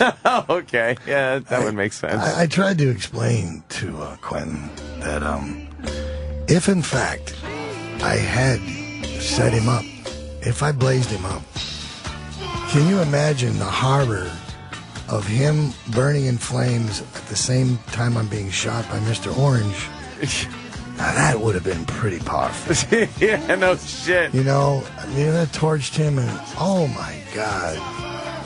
See, I think that would have been a lot more disturbing than the way that it actually is. But I think he was pretty fed up at my suggestions. At that point, he had it with you. Yeah, he had, because every day I had something new. So I made all this up, man. This was just me. That's apple juice, by the way. Oh, wow. Yeah. More It's the same sticky. color as gasoline. Oh, hey. Jesus. Handy to know. Learn something. Great. See, I'm going to throw the can now. I'm going to get rid of it. What's the matter? Don't do this. Please. That burn a little bit? Burn a little bit. What a prick. Oh, God. On his fucking cut ear. You sure don't like police officers in this. Well, oddly enough, I've got a lot of cops who have been very nice to me. Yeah. Through the years after this, and I've always found it perplexing. Perplexing indeed. I was in Dallas, Texas, and I went to see the chief of police, and he had a Mr. Blonde poster in his office. Oh, shit. Go through. Done. See, I can imagine if I would have dropped it. And there you go. That is Tim's big moment, but you see his gun is empty. See? Yeah. And he goes like this again, even though there's no bullets left, which was kind of over dramatic, I thought.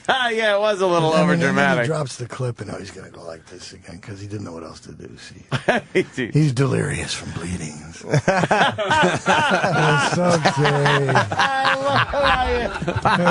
Funny. All right, Tim. You've had your moment. Just Delirious. lay down. Okay. I actually wanted to have the Zippo in my hand still lit. When Chris Penn comes in and he sees me on the floor, I wanted to have the Zippo still going. And I wanted Chris to lean over and blow it out. But Quentin was like, he was so angry at me at that point. He was like, no, we're not going to do it that way. I was like, okay, man. There must have been some great discussions between the I love two the of you. breakdown of the scene. I But what's know. great too is the horrible Awesome. strategy to actually, you're trying to hide out in that place to actually burn the cop alive. Like that wouldn't draw attention to the hiding spot. You're waiting for fucking Joe to get rid of the loot. Where's Joe at that? Well, I don't care, but in the meantime, I'm going to start a fire. And burn a cop alive. Just That won't because cause I any want noise. to, because I have to. 5 gallons of gasoline in the middle of a wooden warehouse. I'm angry. Not even trying to help the guy that shot. You're too busy setting the guy on fire. You were a horrible guy to work with. I didn't write it. That was great. You're hysterical. I do like the breakdown But of it's it. amazing. It's like the stuff that made the scene so interesting. Like the stuff that was so fucking great about it was just kind of he just let him do what he wanted to do, which is great. Yeah. No, he did the same thing in Kill Bill, pretty much. Oh, you really? He didn't want me to wear that hat. And he didn't want me to have long hair. And didn't want me to wear that white cowboy hat. But then you can't imagine it being another way. Any different. Well, I'd been in Mexico making a Western, and I got that Stetson in Durango, and I was wearing it to the... They have Halloween shops in Mexico? That was a real Stetson. And I kept wearing it to the read-throughs, and that's there a it good is. look. And Quentin says to me, "You're not going to wear that hat in the movie." And I said, "Well, yes, I am." You know? And he goes, "No, you're not. You're going to cut your hair." And I go, "No, I don't think so." And so we had this little kind of silent war going on.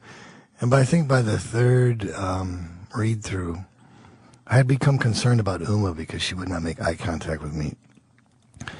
And I went to Quentin and I said, "Listen, what's the deal with Uma?" I said, "You know, we got to do this thing together, and I got to have, you know, doesn't seem like she wants to communicate with me. I'm a little concerned."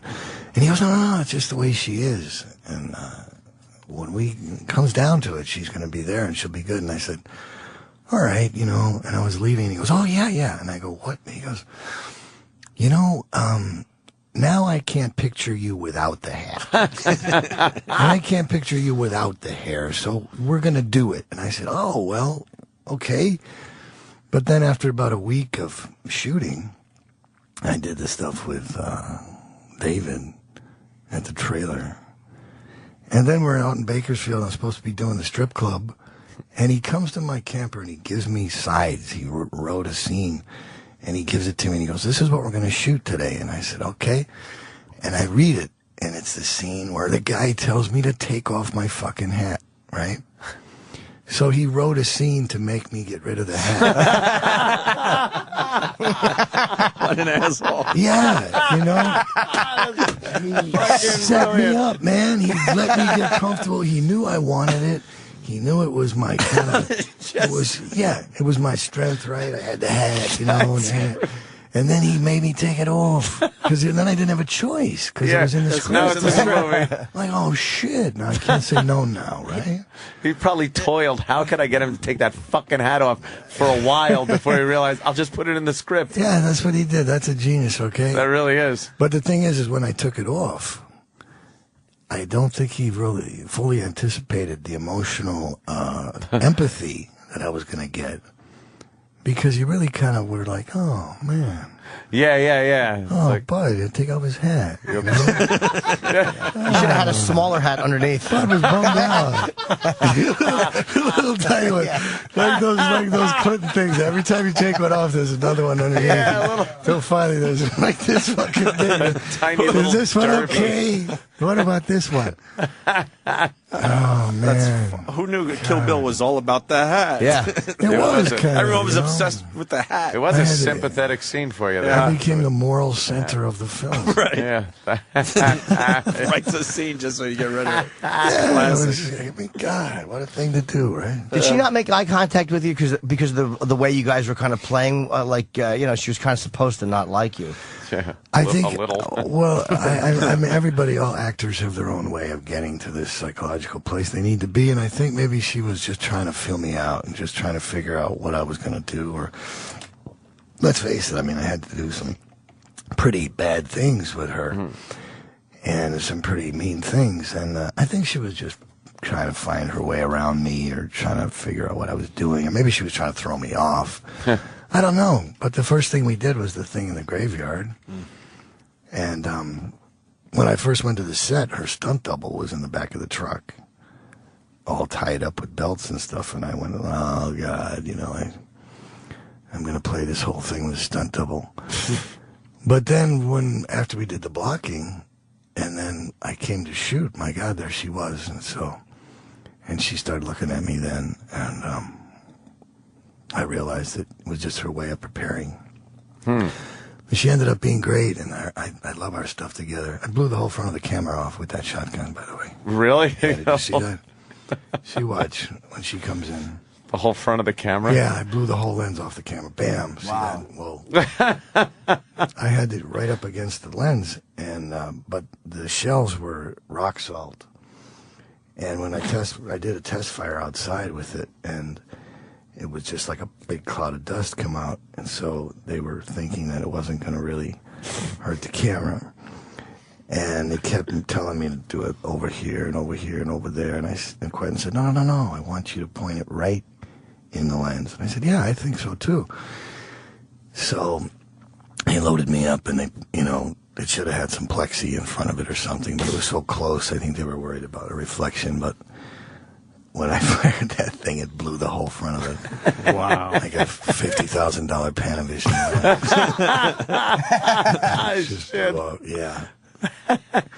When I come out that door, her sword was laying on the ground, and I kicked it, and it spun around in the air and stuck right in that barrel back there. It went around like a pinwheel and stuck right in the barrel. Really? Yeah. That was pretty crazy. It's a good trick. Funny. What I only have one bracelet on there, too, you see. And in the stills of the movie, I have 2 bracelets because I forgot to take mine off. I love these little details. Great. All I want to do is watch movies with Yeah, Michael. no kidding. That's all I want to do. No, I picked out that shirt, too. I still have that shirt. It is very you when You I'm see, looking now, at that shirt. This is a spit. Now, you know who really was spitting in her face? Was Quentin. Really? Yeah. See, she spit at me. But then they gave her a plunger. See? See, some of the spits in my face were Quentin spitting at me. Some of her was him spitting at her because he wanted to be a specific, precise, certain way. See, she's completely a toy now. And there goes the needle right in the butt. Yeah. They had a lot of volunteers that night. I think every girl on the crew did a take of their butt in Uma Thurman jeans to get a needle in the butt. Wow. And the shot in the movie just now of that was Quentin who stuck it in the ass. That wasn't me. He gets all the good. He gets all the good jobs. No, he came over and he says, all right. You've done enough. He goes, I'm going to do the needle in the butt. And I was like, all right.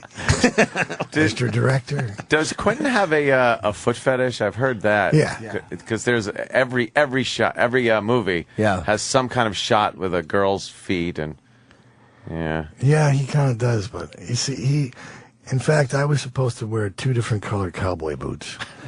I was going to have one red one, the red python boot, and then I was going to wear a black one on the other foot. It was my idea to have the 2 different cowboy boots on. And there's one scene in the picture when we're massacring everybody at the wedding. I do have the 2 different boots on. But then later on, he was like, no, it's too much. I don't want the 2-boot thing. I was like, all right, okay, whatever. I didn't get away with that one. But, man, that's kind of a foot thing. Sounds like you guys got along, you and Didn't Quentin. apply to men. Yeah, we no, do. Didn't apply to men. I just did the Friars roast of him in New York City. Right on. They actually made me a friar. I am officially a friar. Oh, really? New York City, yeah. God bless those guys. Quite an honor to be a friar. That's pretty cool. There's a lot of old Lewis, school guys in there. Freddie Roman, and Frank Sinatra, Dean Martin. They don't show up They're so all over much the anymore. Their pictures on the wall. Their pictures are on the wall. Good enough. You see that? I got 2 bracelets on now. Yeah. See? Ah, yeah, a little flub See? there. Yeah, I was Film in my. flub. Yeah, it's just A trivia. little flub. She was good too. Daryl Hannah was enjoyable in this. I'm gonna go home now and watch this Yeah. fucking movie. Yeah, I think so. It gets me psyched. It's such a good movie. She lives in Malibu. I see her all the time. Yeah. Yeah, she's nice. Sometimes people think Deanna is Daryl Hannah. Wasn't that her own car in that too? No, that's mine. That Trans Am. yeah, wasn't that hers? No? No, I took that. I actually acquired that while we were shooting. So. What don't you take from the set? Takes whatever he wants.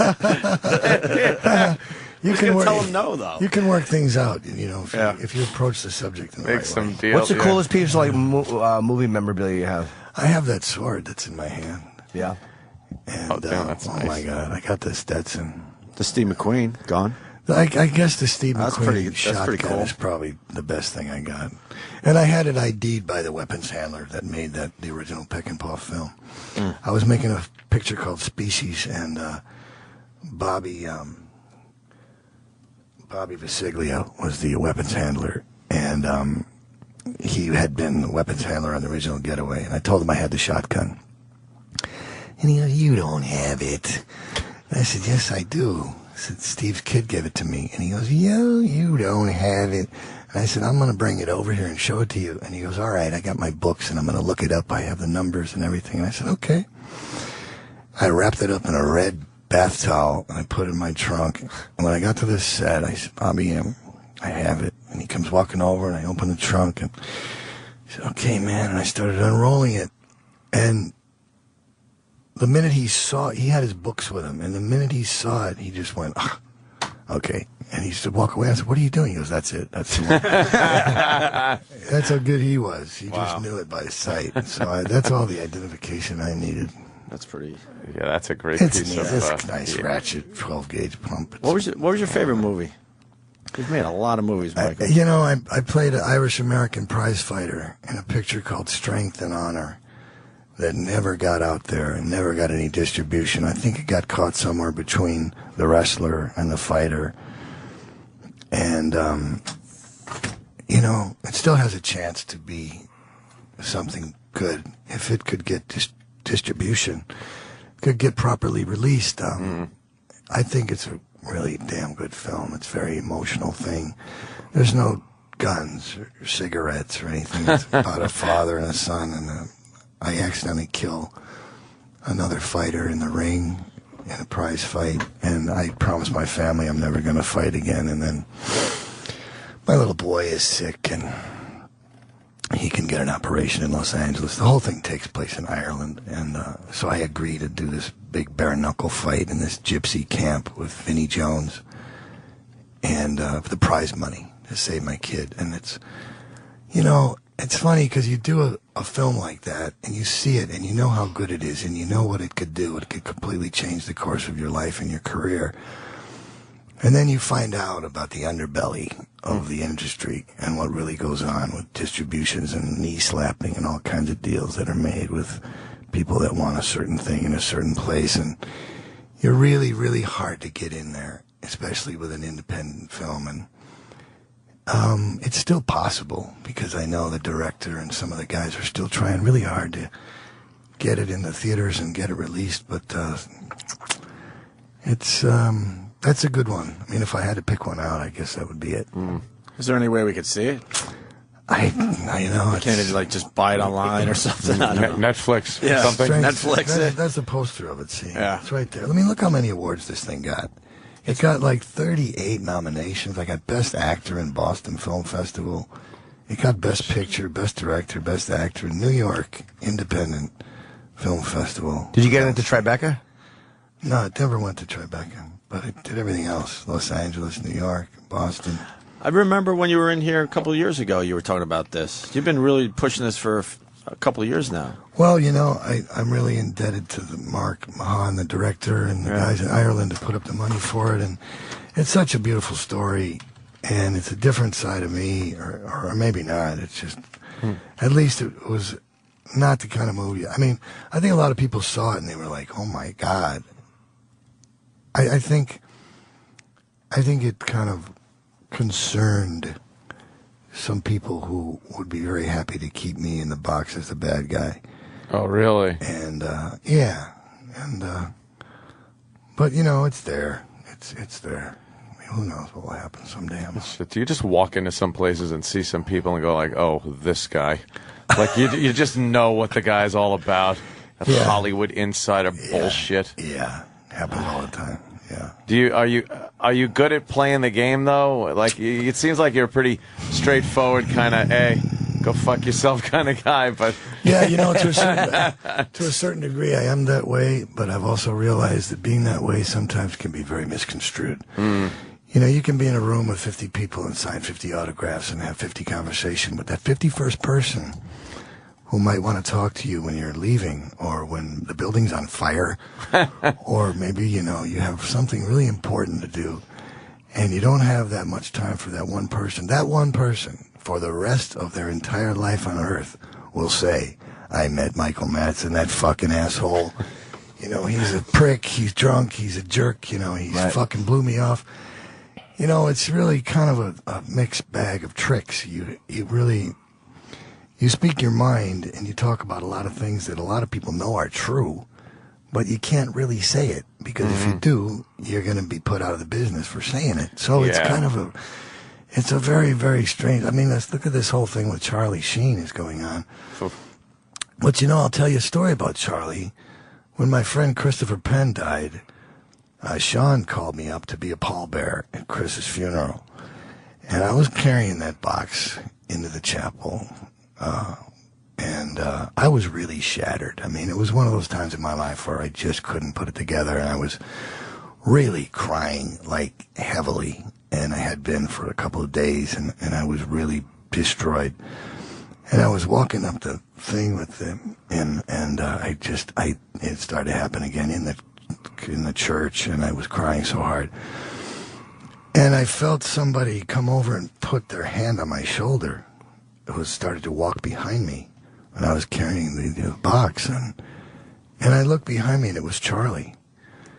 You know, I had made a picture with Charlie in Arizona. We made a motorcycle picture together called Beyond the Law. And we went crazy when we were making the film, and obviously, and all these other things that are going on with him. But you know what? On that day, when I was walking in that church carrying my dead friend, and I was so sad, Charlie came over, put his hand on my shoulder, you know? Nobody else did that day. So for whatever that means, you know. Yeah, now he's... He has empathy. He's, you know. Yeah. I mean, it was... I think, you know, it's so insane how people get... There's like a parade when people go down. Look at what they were doing to Michael Douglas when he was sick. I was in a market and I saw a newspaper had this picture of Michael Douglas looking down and like this, and he looked terrible, like he was already dead. And it said the final days, the final seconds, it's over. You know, Kirk flies in. Catherine Zeta-Jones collapses in the airport. It's done, you know, and this is where he's going to be buried. And right next to it, there was a People magazine or an Us magazine with this really nice picture of Michael. And it says, I haven't given up. I feel stronger every day. And you look at these two in front of you and you go, who's telling the truth? Mm-hmm. You know, and then when he got better, I was watching television and there was one of these tabloid guys on TV and he was saying, Michael Douglas has recovered and he claims that the press was glorifying in his death and the tabloids were relishing the fact that he was going down. Of course, this isn't true, but these are Michael's allegations. And wait a second. I saw it. It was true. It was damn, you know, they were happy to die. Why do they do that? We were talking about how they love just ripping people down. Like the Charlie Sheen thing is a prime example of people love saying they want their privacy and leave me alone. And when the press comes up to them or the government wants to put a camera up somewhere, it's like, hey, privacy. But they're the first ones to want to know every detail of what Charlie Sheen is taking, who he's going out with, what he's saying. Yeah, well, they want to vicariously live through the situation, I suppose. He's been saying that, though. He's been saying, look, I'm living like a rock star. You people never will. So you can't even wrap your mind around what I'm doing, is what he was saying. Well, there's a certain amount of sanity to that statement, but it's not going to spin that way. I think they're going to spin it back against him. Mm-hmm. You know, the flip side of the coin is you're lucky to have a job and make that kind of money. Yeah, well, that's what everybody looks at. You know, and I think he's throwing it away. Well, time will tell. I have no dire predictions for Mr. Sheen. I'm sure that he'll come out on the high side. CBS is in a weird position, though. Normally the networks are just worms, but they're kind of in a weird position because if something bad happens, people are like, well, you saw this coming, and you know, it's like, and they're like, Well, look at Elliot Spitzer. He's got his own talk show. No kidding. For God's Yeah. sakes. I mean, come on. I mean, everybody. You would have bet a lot of money against that. People are trying to get me to do a reality show to meet the Madsons. You should. But when I look, well, my house is pretty funny and pretty crazy. They would probably be a big hit. But when you look at what happened to the Hogans and the rest of them and these reality shows, you blast your whole family apart. Could get in the way, yeah. Yeah, I mean, come on. I don't need that kind of trouble. No, I don't think so. So you have to be on 5 seasons before they finally start paying you. Oh, is that the number? Yeah, 5 seasons? In the beginning, it's pretty grim. They don't give you anything. It's all speculation. Yeah, we don't know. Well, we don't know how this is going to work out, so we're not going to pay you a cent, basically. We're gonna if come it's in. successful, well, then we'll renegotiate. But right now, we're just going to play a game, and I'm like, no, man. No, thanks. Sorry. Got a built-in audience. What the hell you want to do that for? Turn my kids into celebrities overnight for doing nothing. Yeah. It's kind of scary. Yeah, it's got to fuck them up a little Oh, bit. Yeah, no doubt. You think? Yeah. Plus, you have to work so many years. That's not fair for them just to become famous without doing anything. Yeah, forget about the kids thing. What about you, damn it? 25 years, pal. I've been doing this. Okay? Can't get my boxing picture released. Well, fuck, this was great, Michael. Michael Madsen, always fucking a hit on our show. Absolutely. You guys are very gracious. Always fun, man. What are you Love kidding me? having We you can on. listen to this all day. Love having you on, man. I want to just watch a whole movie with him one Well, go see The for one Bleeding. show. Which is live Watch commentary. The Yeah, Bleeding. live commentary. The Bad Priest. All right, yeah, so You it's, got to promise me you're going to read one of these every day. Oh yeah, the book is called. Let me give it a plug for the book. It's called American Badass Michael Madsen. It's got a picture of him on a motorcycle on the cover, and also getting out of a car and smoking a cigarette. It's like all phases of his kind of his life. You know, it's a professional lot and of personal. pictures, Yeah, which is a selling point for a lot of people. yeah, and it's great. It's got these A lot of pictures, really and, cool stories and in some them. stories in there. So stories. And the movie he's promoting now is called The Bleeding. And the exclusive engagement here in New York is at the Village Cinema East. It's tonight through March 3rd, and the big premiere is tomorrow night, which this show is invited to, and will be going to. we gotta we check- never get invited. we gotta to check our anything. schedules, right, No one, Jimmy? is, but it was so embarrassing. how Fit it in? One of us should have said, "Well, I don't know." I Could gotta we check have at my least schedule." fucking pretended? Right, we got Before a the little question, busy. but no, actually, we asked him. Because I don't "Can know we if you- go?" And he's like, "All right, I guess." He didn't even know what he was inviting us to. He's like, "I don't know if you want." Yes. Yeah, could have been anything. We're so needy, Michael. Yeah. That's Danny had a fine. great idea, Guys though. are fun. Yeah. It's a Michael, good movie. Danny had a great idea. Just go over people's houses and do live commentary for the movies. Like, Yeah. instead of having a commentary track on the DVD, it's just like, no, here's Michael Madsen. He's coming over the house, and you sit down. It's a great idea. You gave me a really good one. I wish you were There running you a go. studio. 'Cause I'm unemployed. That's great. Oh, damn it. We can talk after the show. Not for long, I'm sure. Yeah. I guess that's it. Michael Madsen, everyone. Yeah. Thank you, Thanks, guys. man. Thank you. We'll see you next time. I have one thing. God bless Oh, yes, America. Jimmy. This Saturday, I will be at the Wellmont Theater in Montclair, New Jersey. One show only. Yeah, the Wellmont. It was bought out by. It was the Wellmont, but the Bank bought it. See you tomorrow. Follow the Opie and Anthony Show on Facebook. Facebook.com/Opie and Anthony. The Virus. Sirius XM. Now hear this. This is The Virus on Sirius XM. I thought I was on top of it. Yeah, nurse charged with sexually abusing 24 patients at an Ohio nursing Now, home. by nurse, you don't mean a nurse like we know them, female, nice legs and stuff like that. You're talking the creepy male nurse? Well, yes, his name's John. John, I'm a nurse. Of course, So much less sexy. Yes, nothing's creepier than a male nurse at an old age home. With a can of Vaseline, Yeah. spitting in his hand before he goes in the room. He's just constantly going in the supply closet for more Vaseline, and they can't figure out what he needs so much for.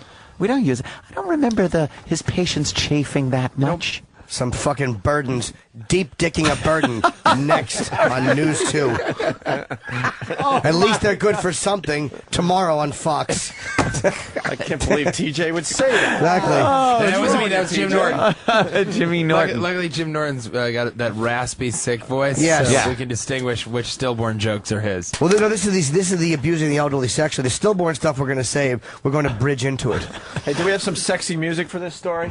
Maybe a little porn or... Nice. This is fucking hot.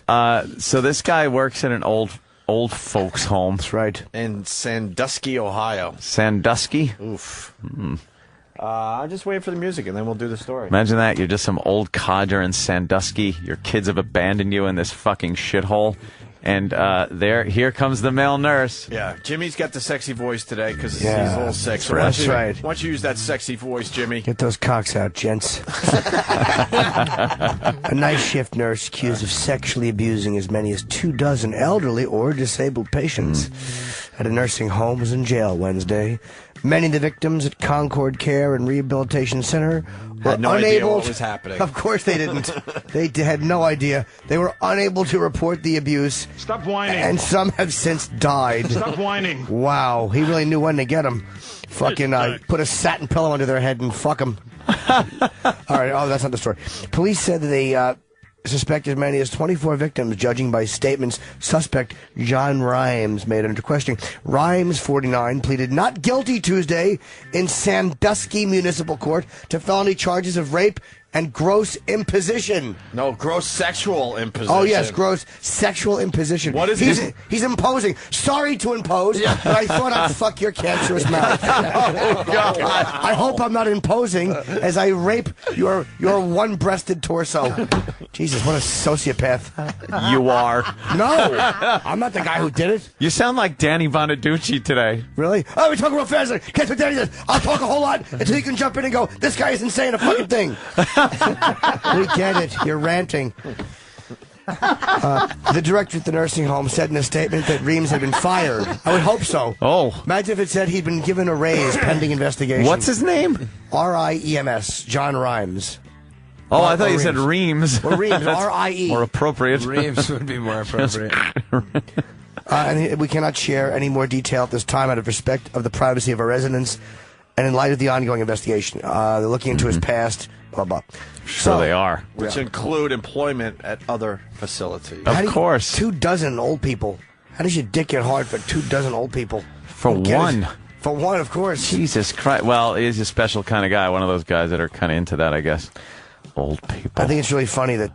Baby powder and death. God, that's what turns him on. Yeah. Many of the victims were unable to report the abuse. Just sitting there going, shut up, have another pill. They would just point to their ass and tears would come down. Oh, fuck. Fucking creepy male nurse. Take care of your parents when they're old. Or at least set up a video camera in the room so you can have some laughs at a party. Oh, you can have your own halftime show. What do you think? Like, I'm sure there are children of these elderly, grown. That had to put him away for whatever reason, Alzheimer's or something. They already got the guilt. They still visit. They have the guilt. They have the guilt of putting him away. And then you find out they were rolled over and just fucked in the ass by some scumbag that works there. How do these people go to trial, go to jail, and not one family member kills them? Because there's metal detectors in the court. They protect you. That's the only There's reason. got to be a way to get... Every system is put there to make it look like it's secure, not for real security. Let's be honest here. There's got to be a way There's to kill got to them. be a way to kill that fucking guy. If that would... Let me tell you, I love my mommy. And if she loses her mind, which talking to her lately could probably happen any minute, and she has to be put in a home, and I find out someone starts tagging her, you gotta kill the guy. Your mom's hot. You gotta. She really is. Oh, she'd Your be mom's tops on the list. smoking. She would be the first to go. Oh, first to go. He wouldn't even get arrested for that. Forget She it. would be the first dozen. Yeah, the first dozen. It wouldn't even be a dozen elderly. It would be my mom a dozen times. He actually wouldn't bang your mom because she's so hot. What, would he take her to the movie? I'm not into that. I want an old bag. This chick's in shape. But do you think that the families feel guilty now? Like they'll like start looking back and go, oh my God, that's why that guy was wiping off his dick every time we walked into the room. Yeah, the signs were all there. I would walk in and he would be having sex with her. Yeah, the subtle signs are there. His cock was in mom's mouth. Yes, you guys are assuming that these people didn't like it, though. That is true. I like that angle. Do you think out of 2 dozen? Yeah, 2 dozen, at least one person. One is like, oh, wow, is this cool? There's Yeah, one like, lady wow. who just can't wait for 12 fucked. o'clock. That's a sick thought, but I'm with Bobby. I bet you there's at least Out of 2 one or dozen, two. there's got to be 1 or 2 that were like, Yes. finally, I'm getting fucked. One person is pissed because he's getting He's arrested gone, for this. yeah. It's like, there it goes. There Old goes lady- Saturday night. The old lady just she shuts her eyes. She pretends she's sleeping every time he comes in. Yeah. She's like on the phone. I gotta go. Getting all prepared Yeah. for her deep dicking. Rubs flowers on her cunt. Oh, those gray pubes powdering it up. She rubs grape juice on her nipples just so it tastes good. Oh, God.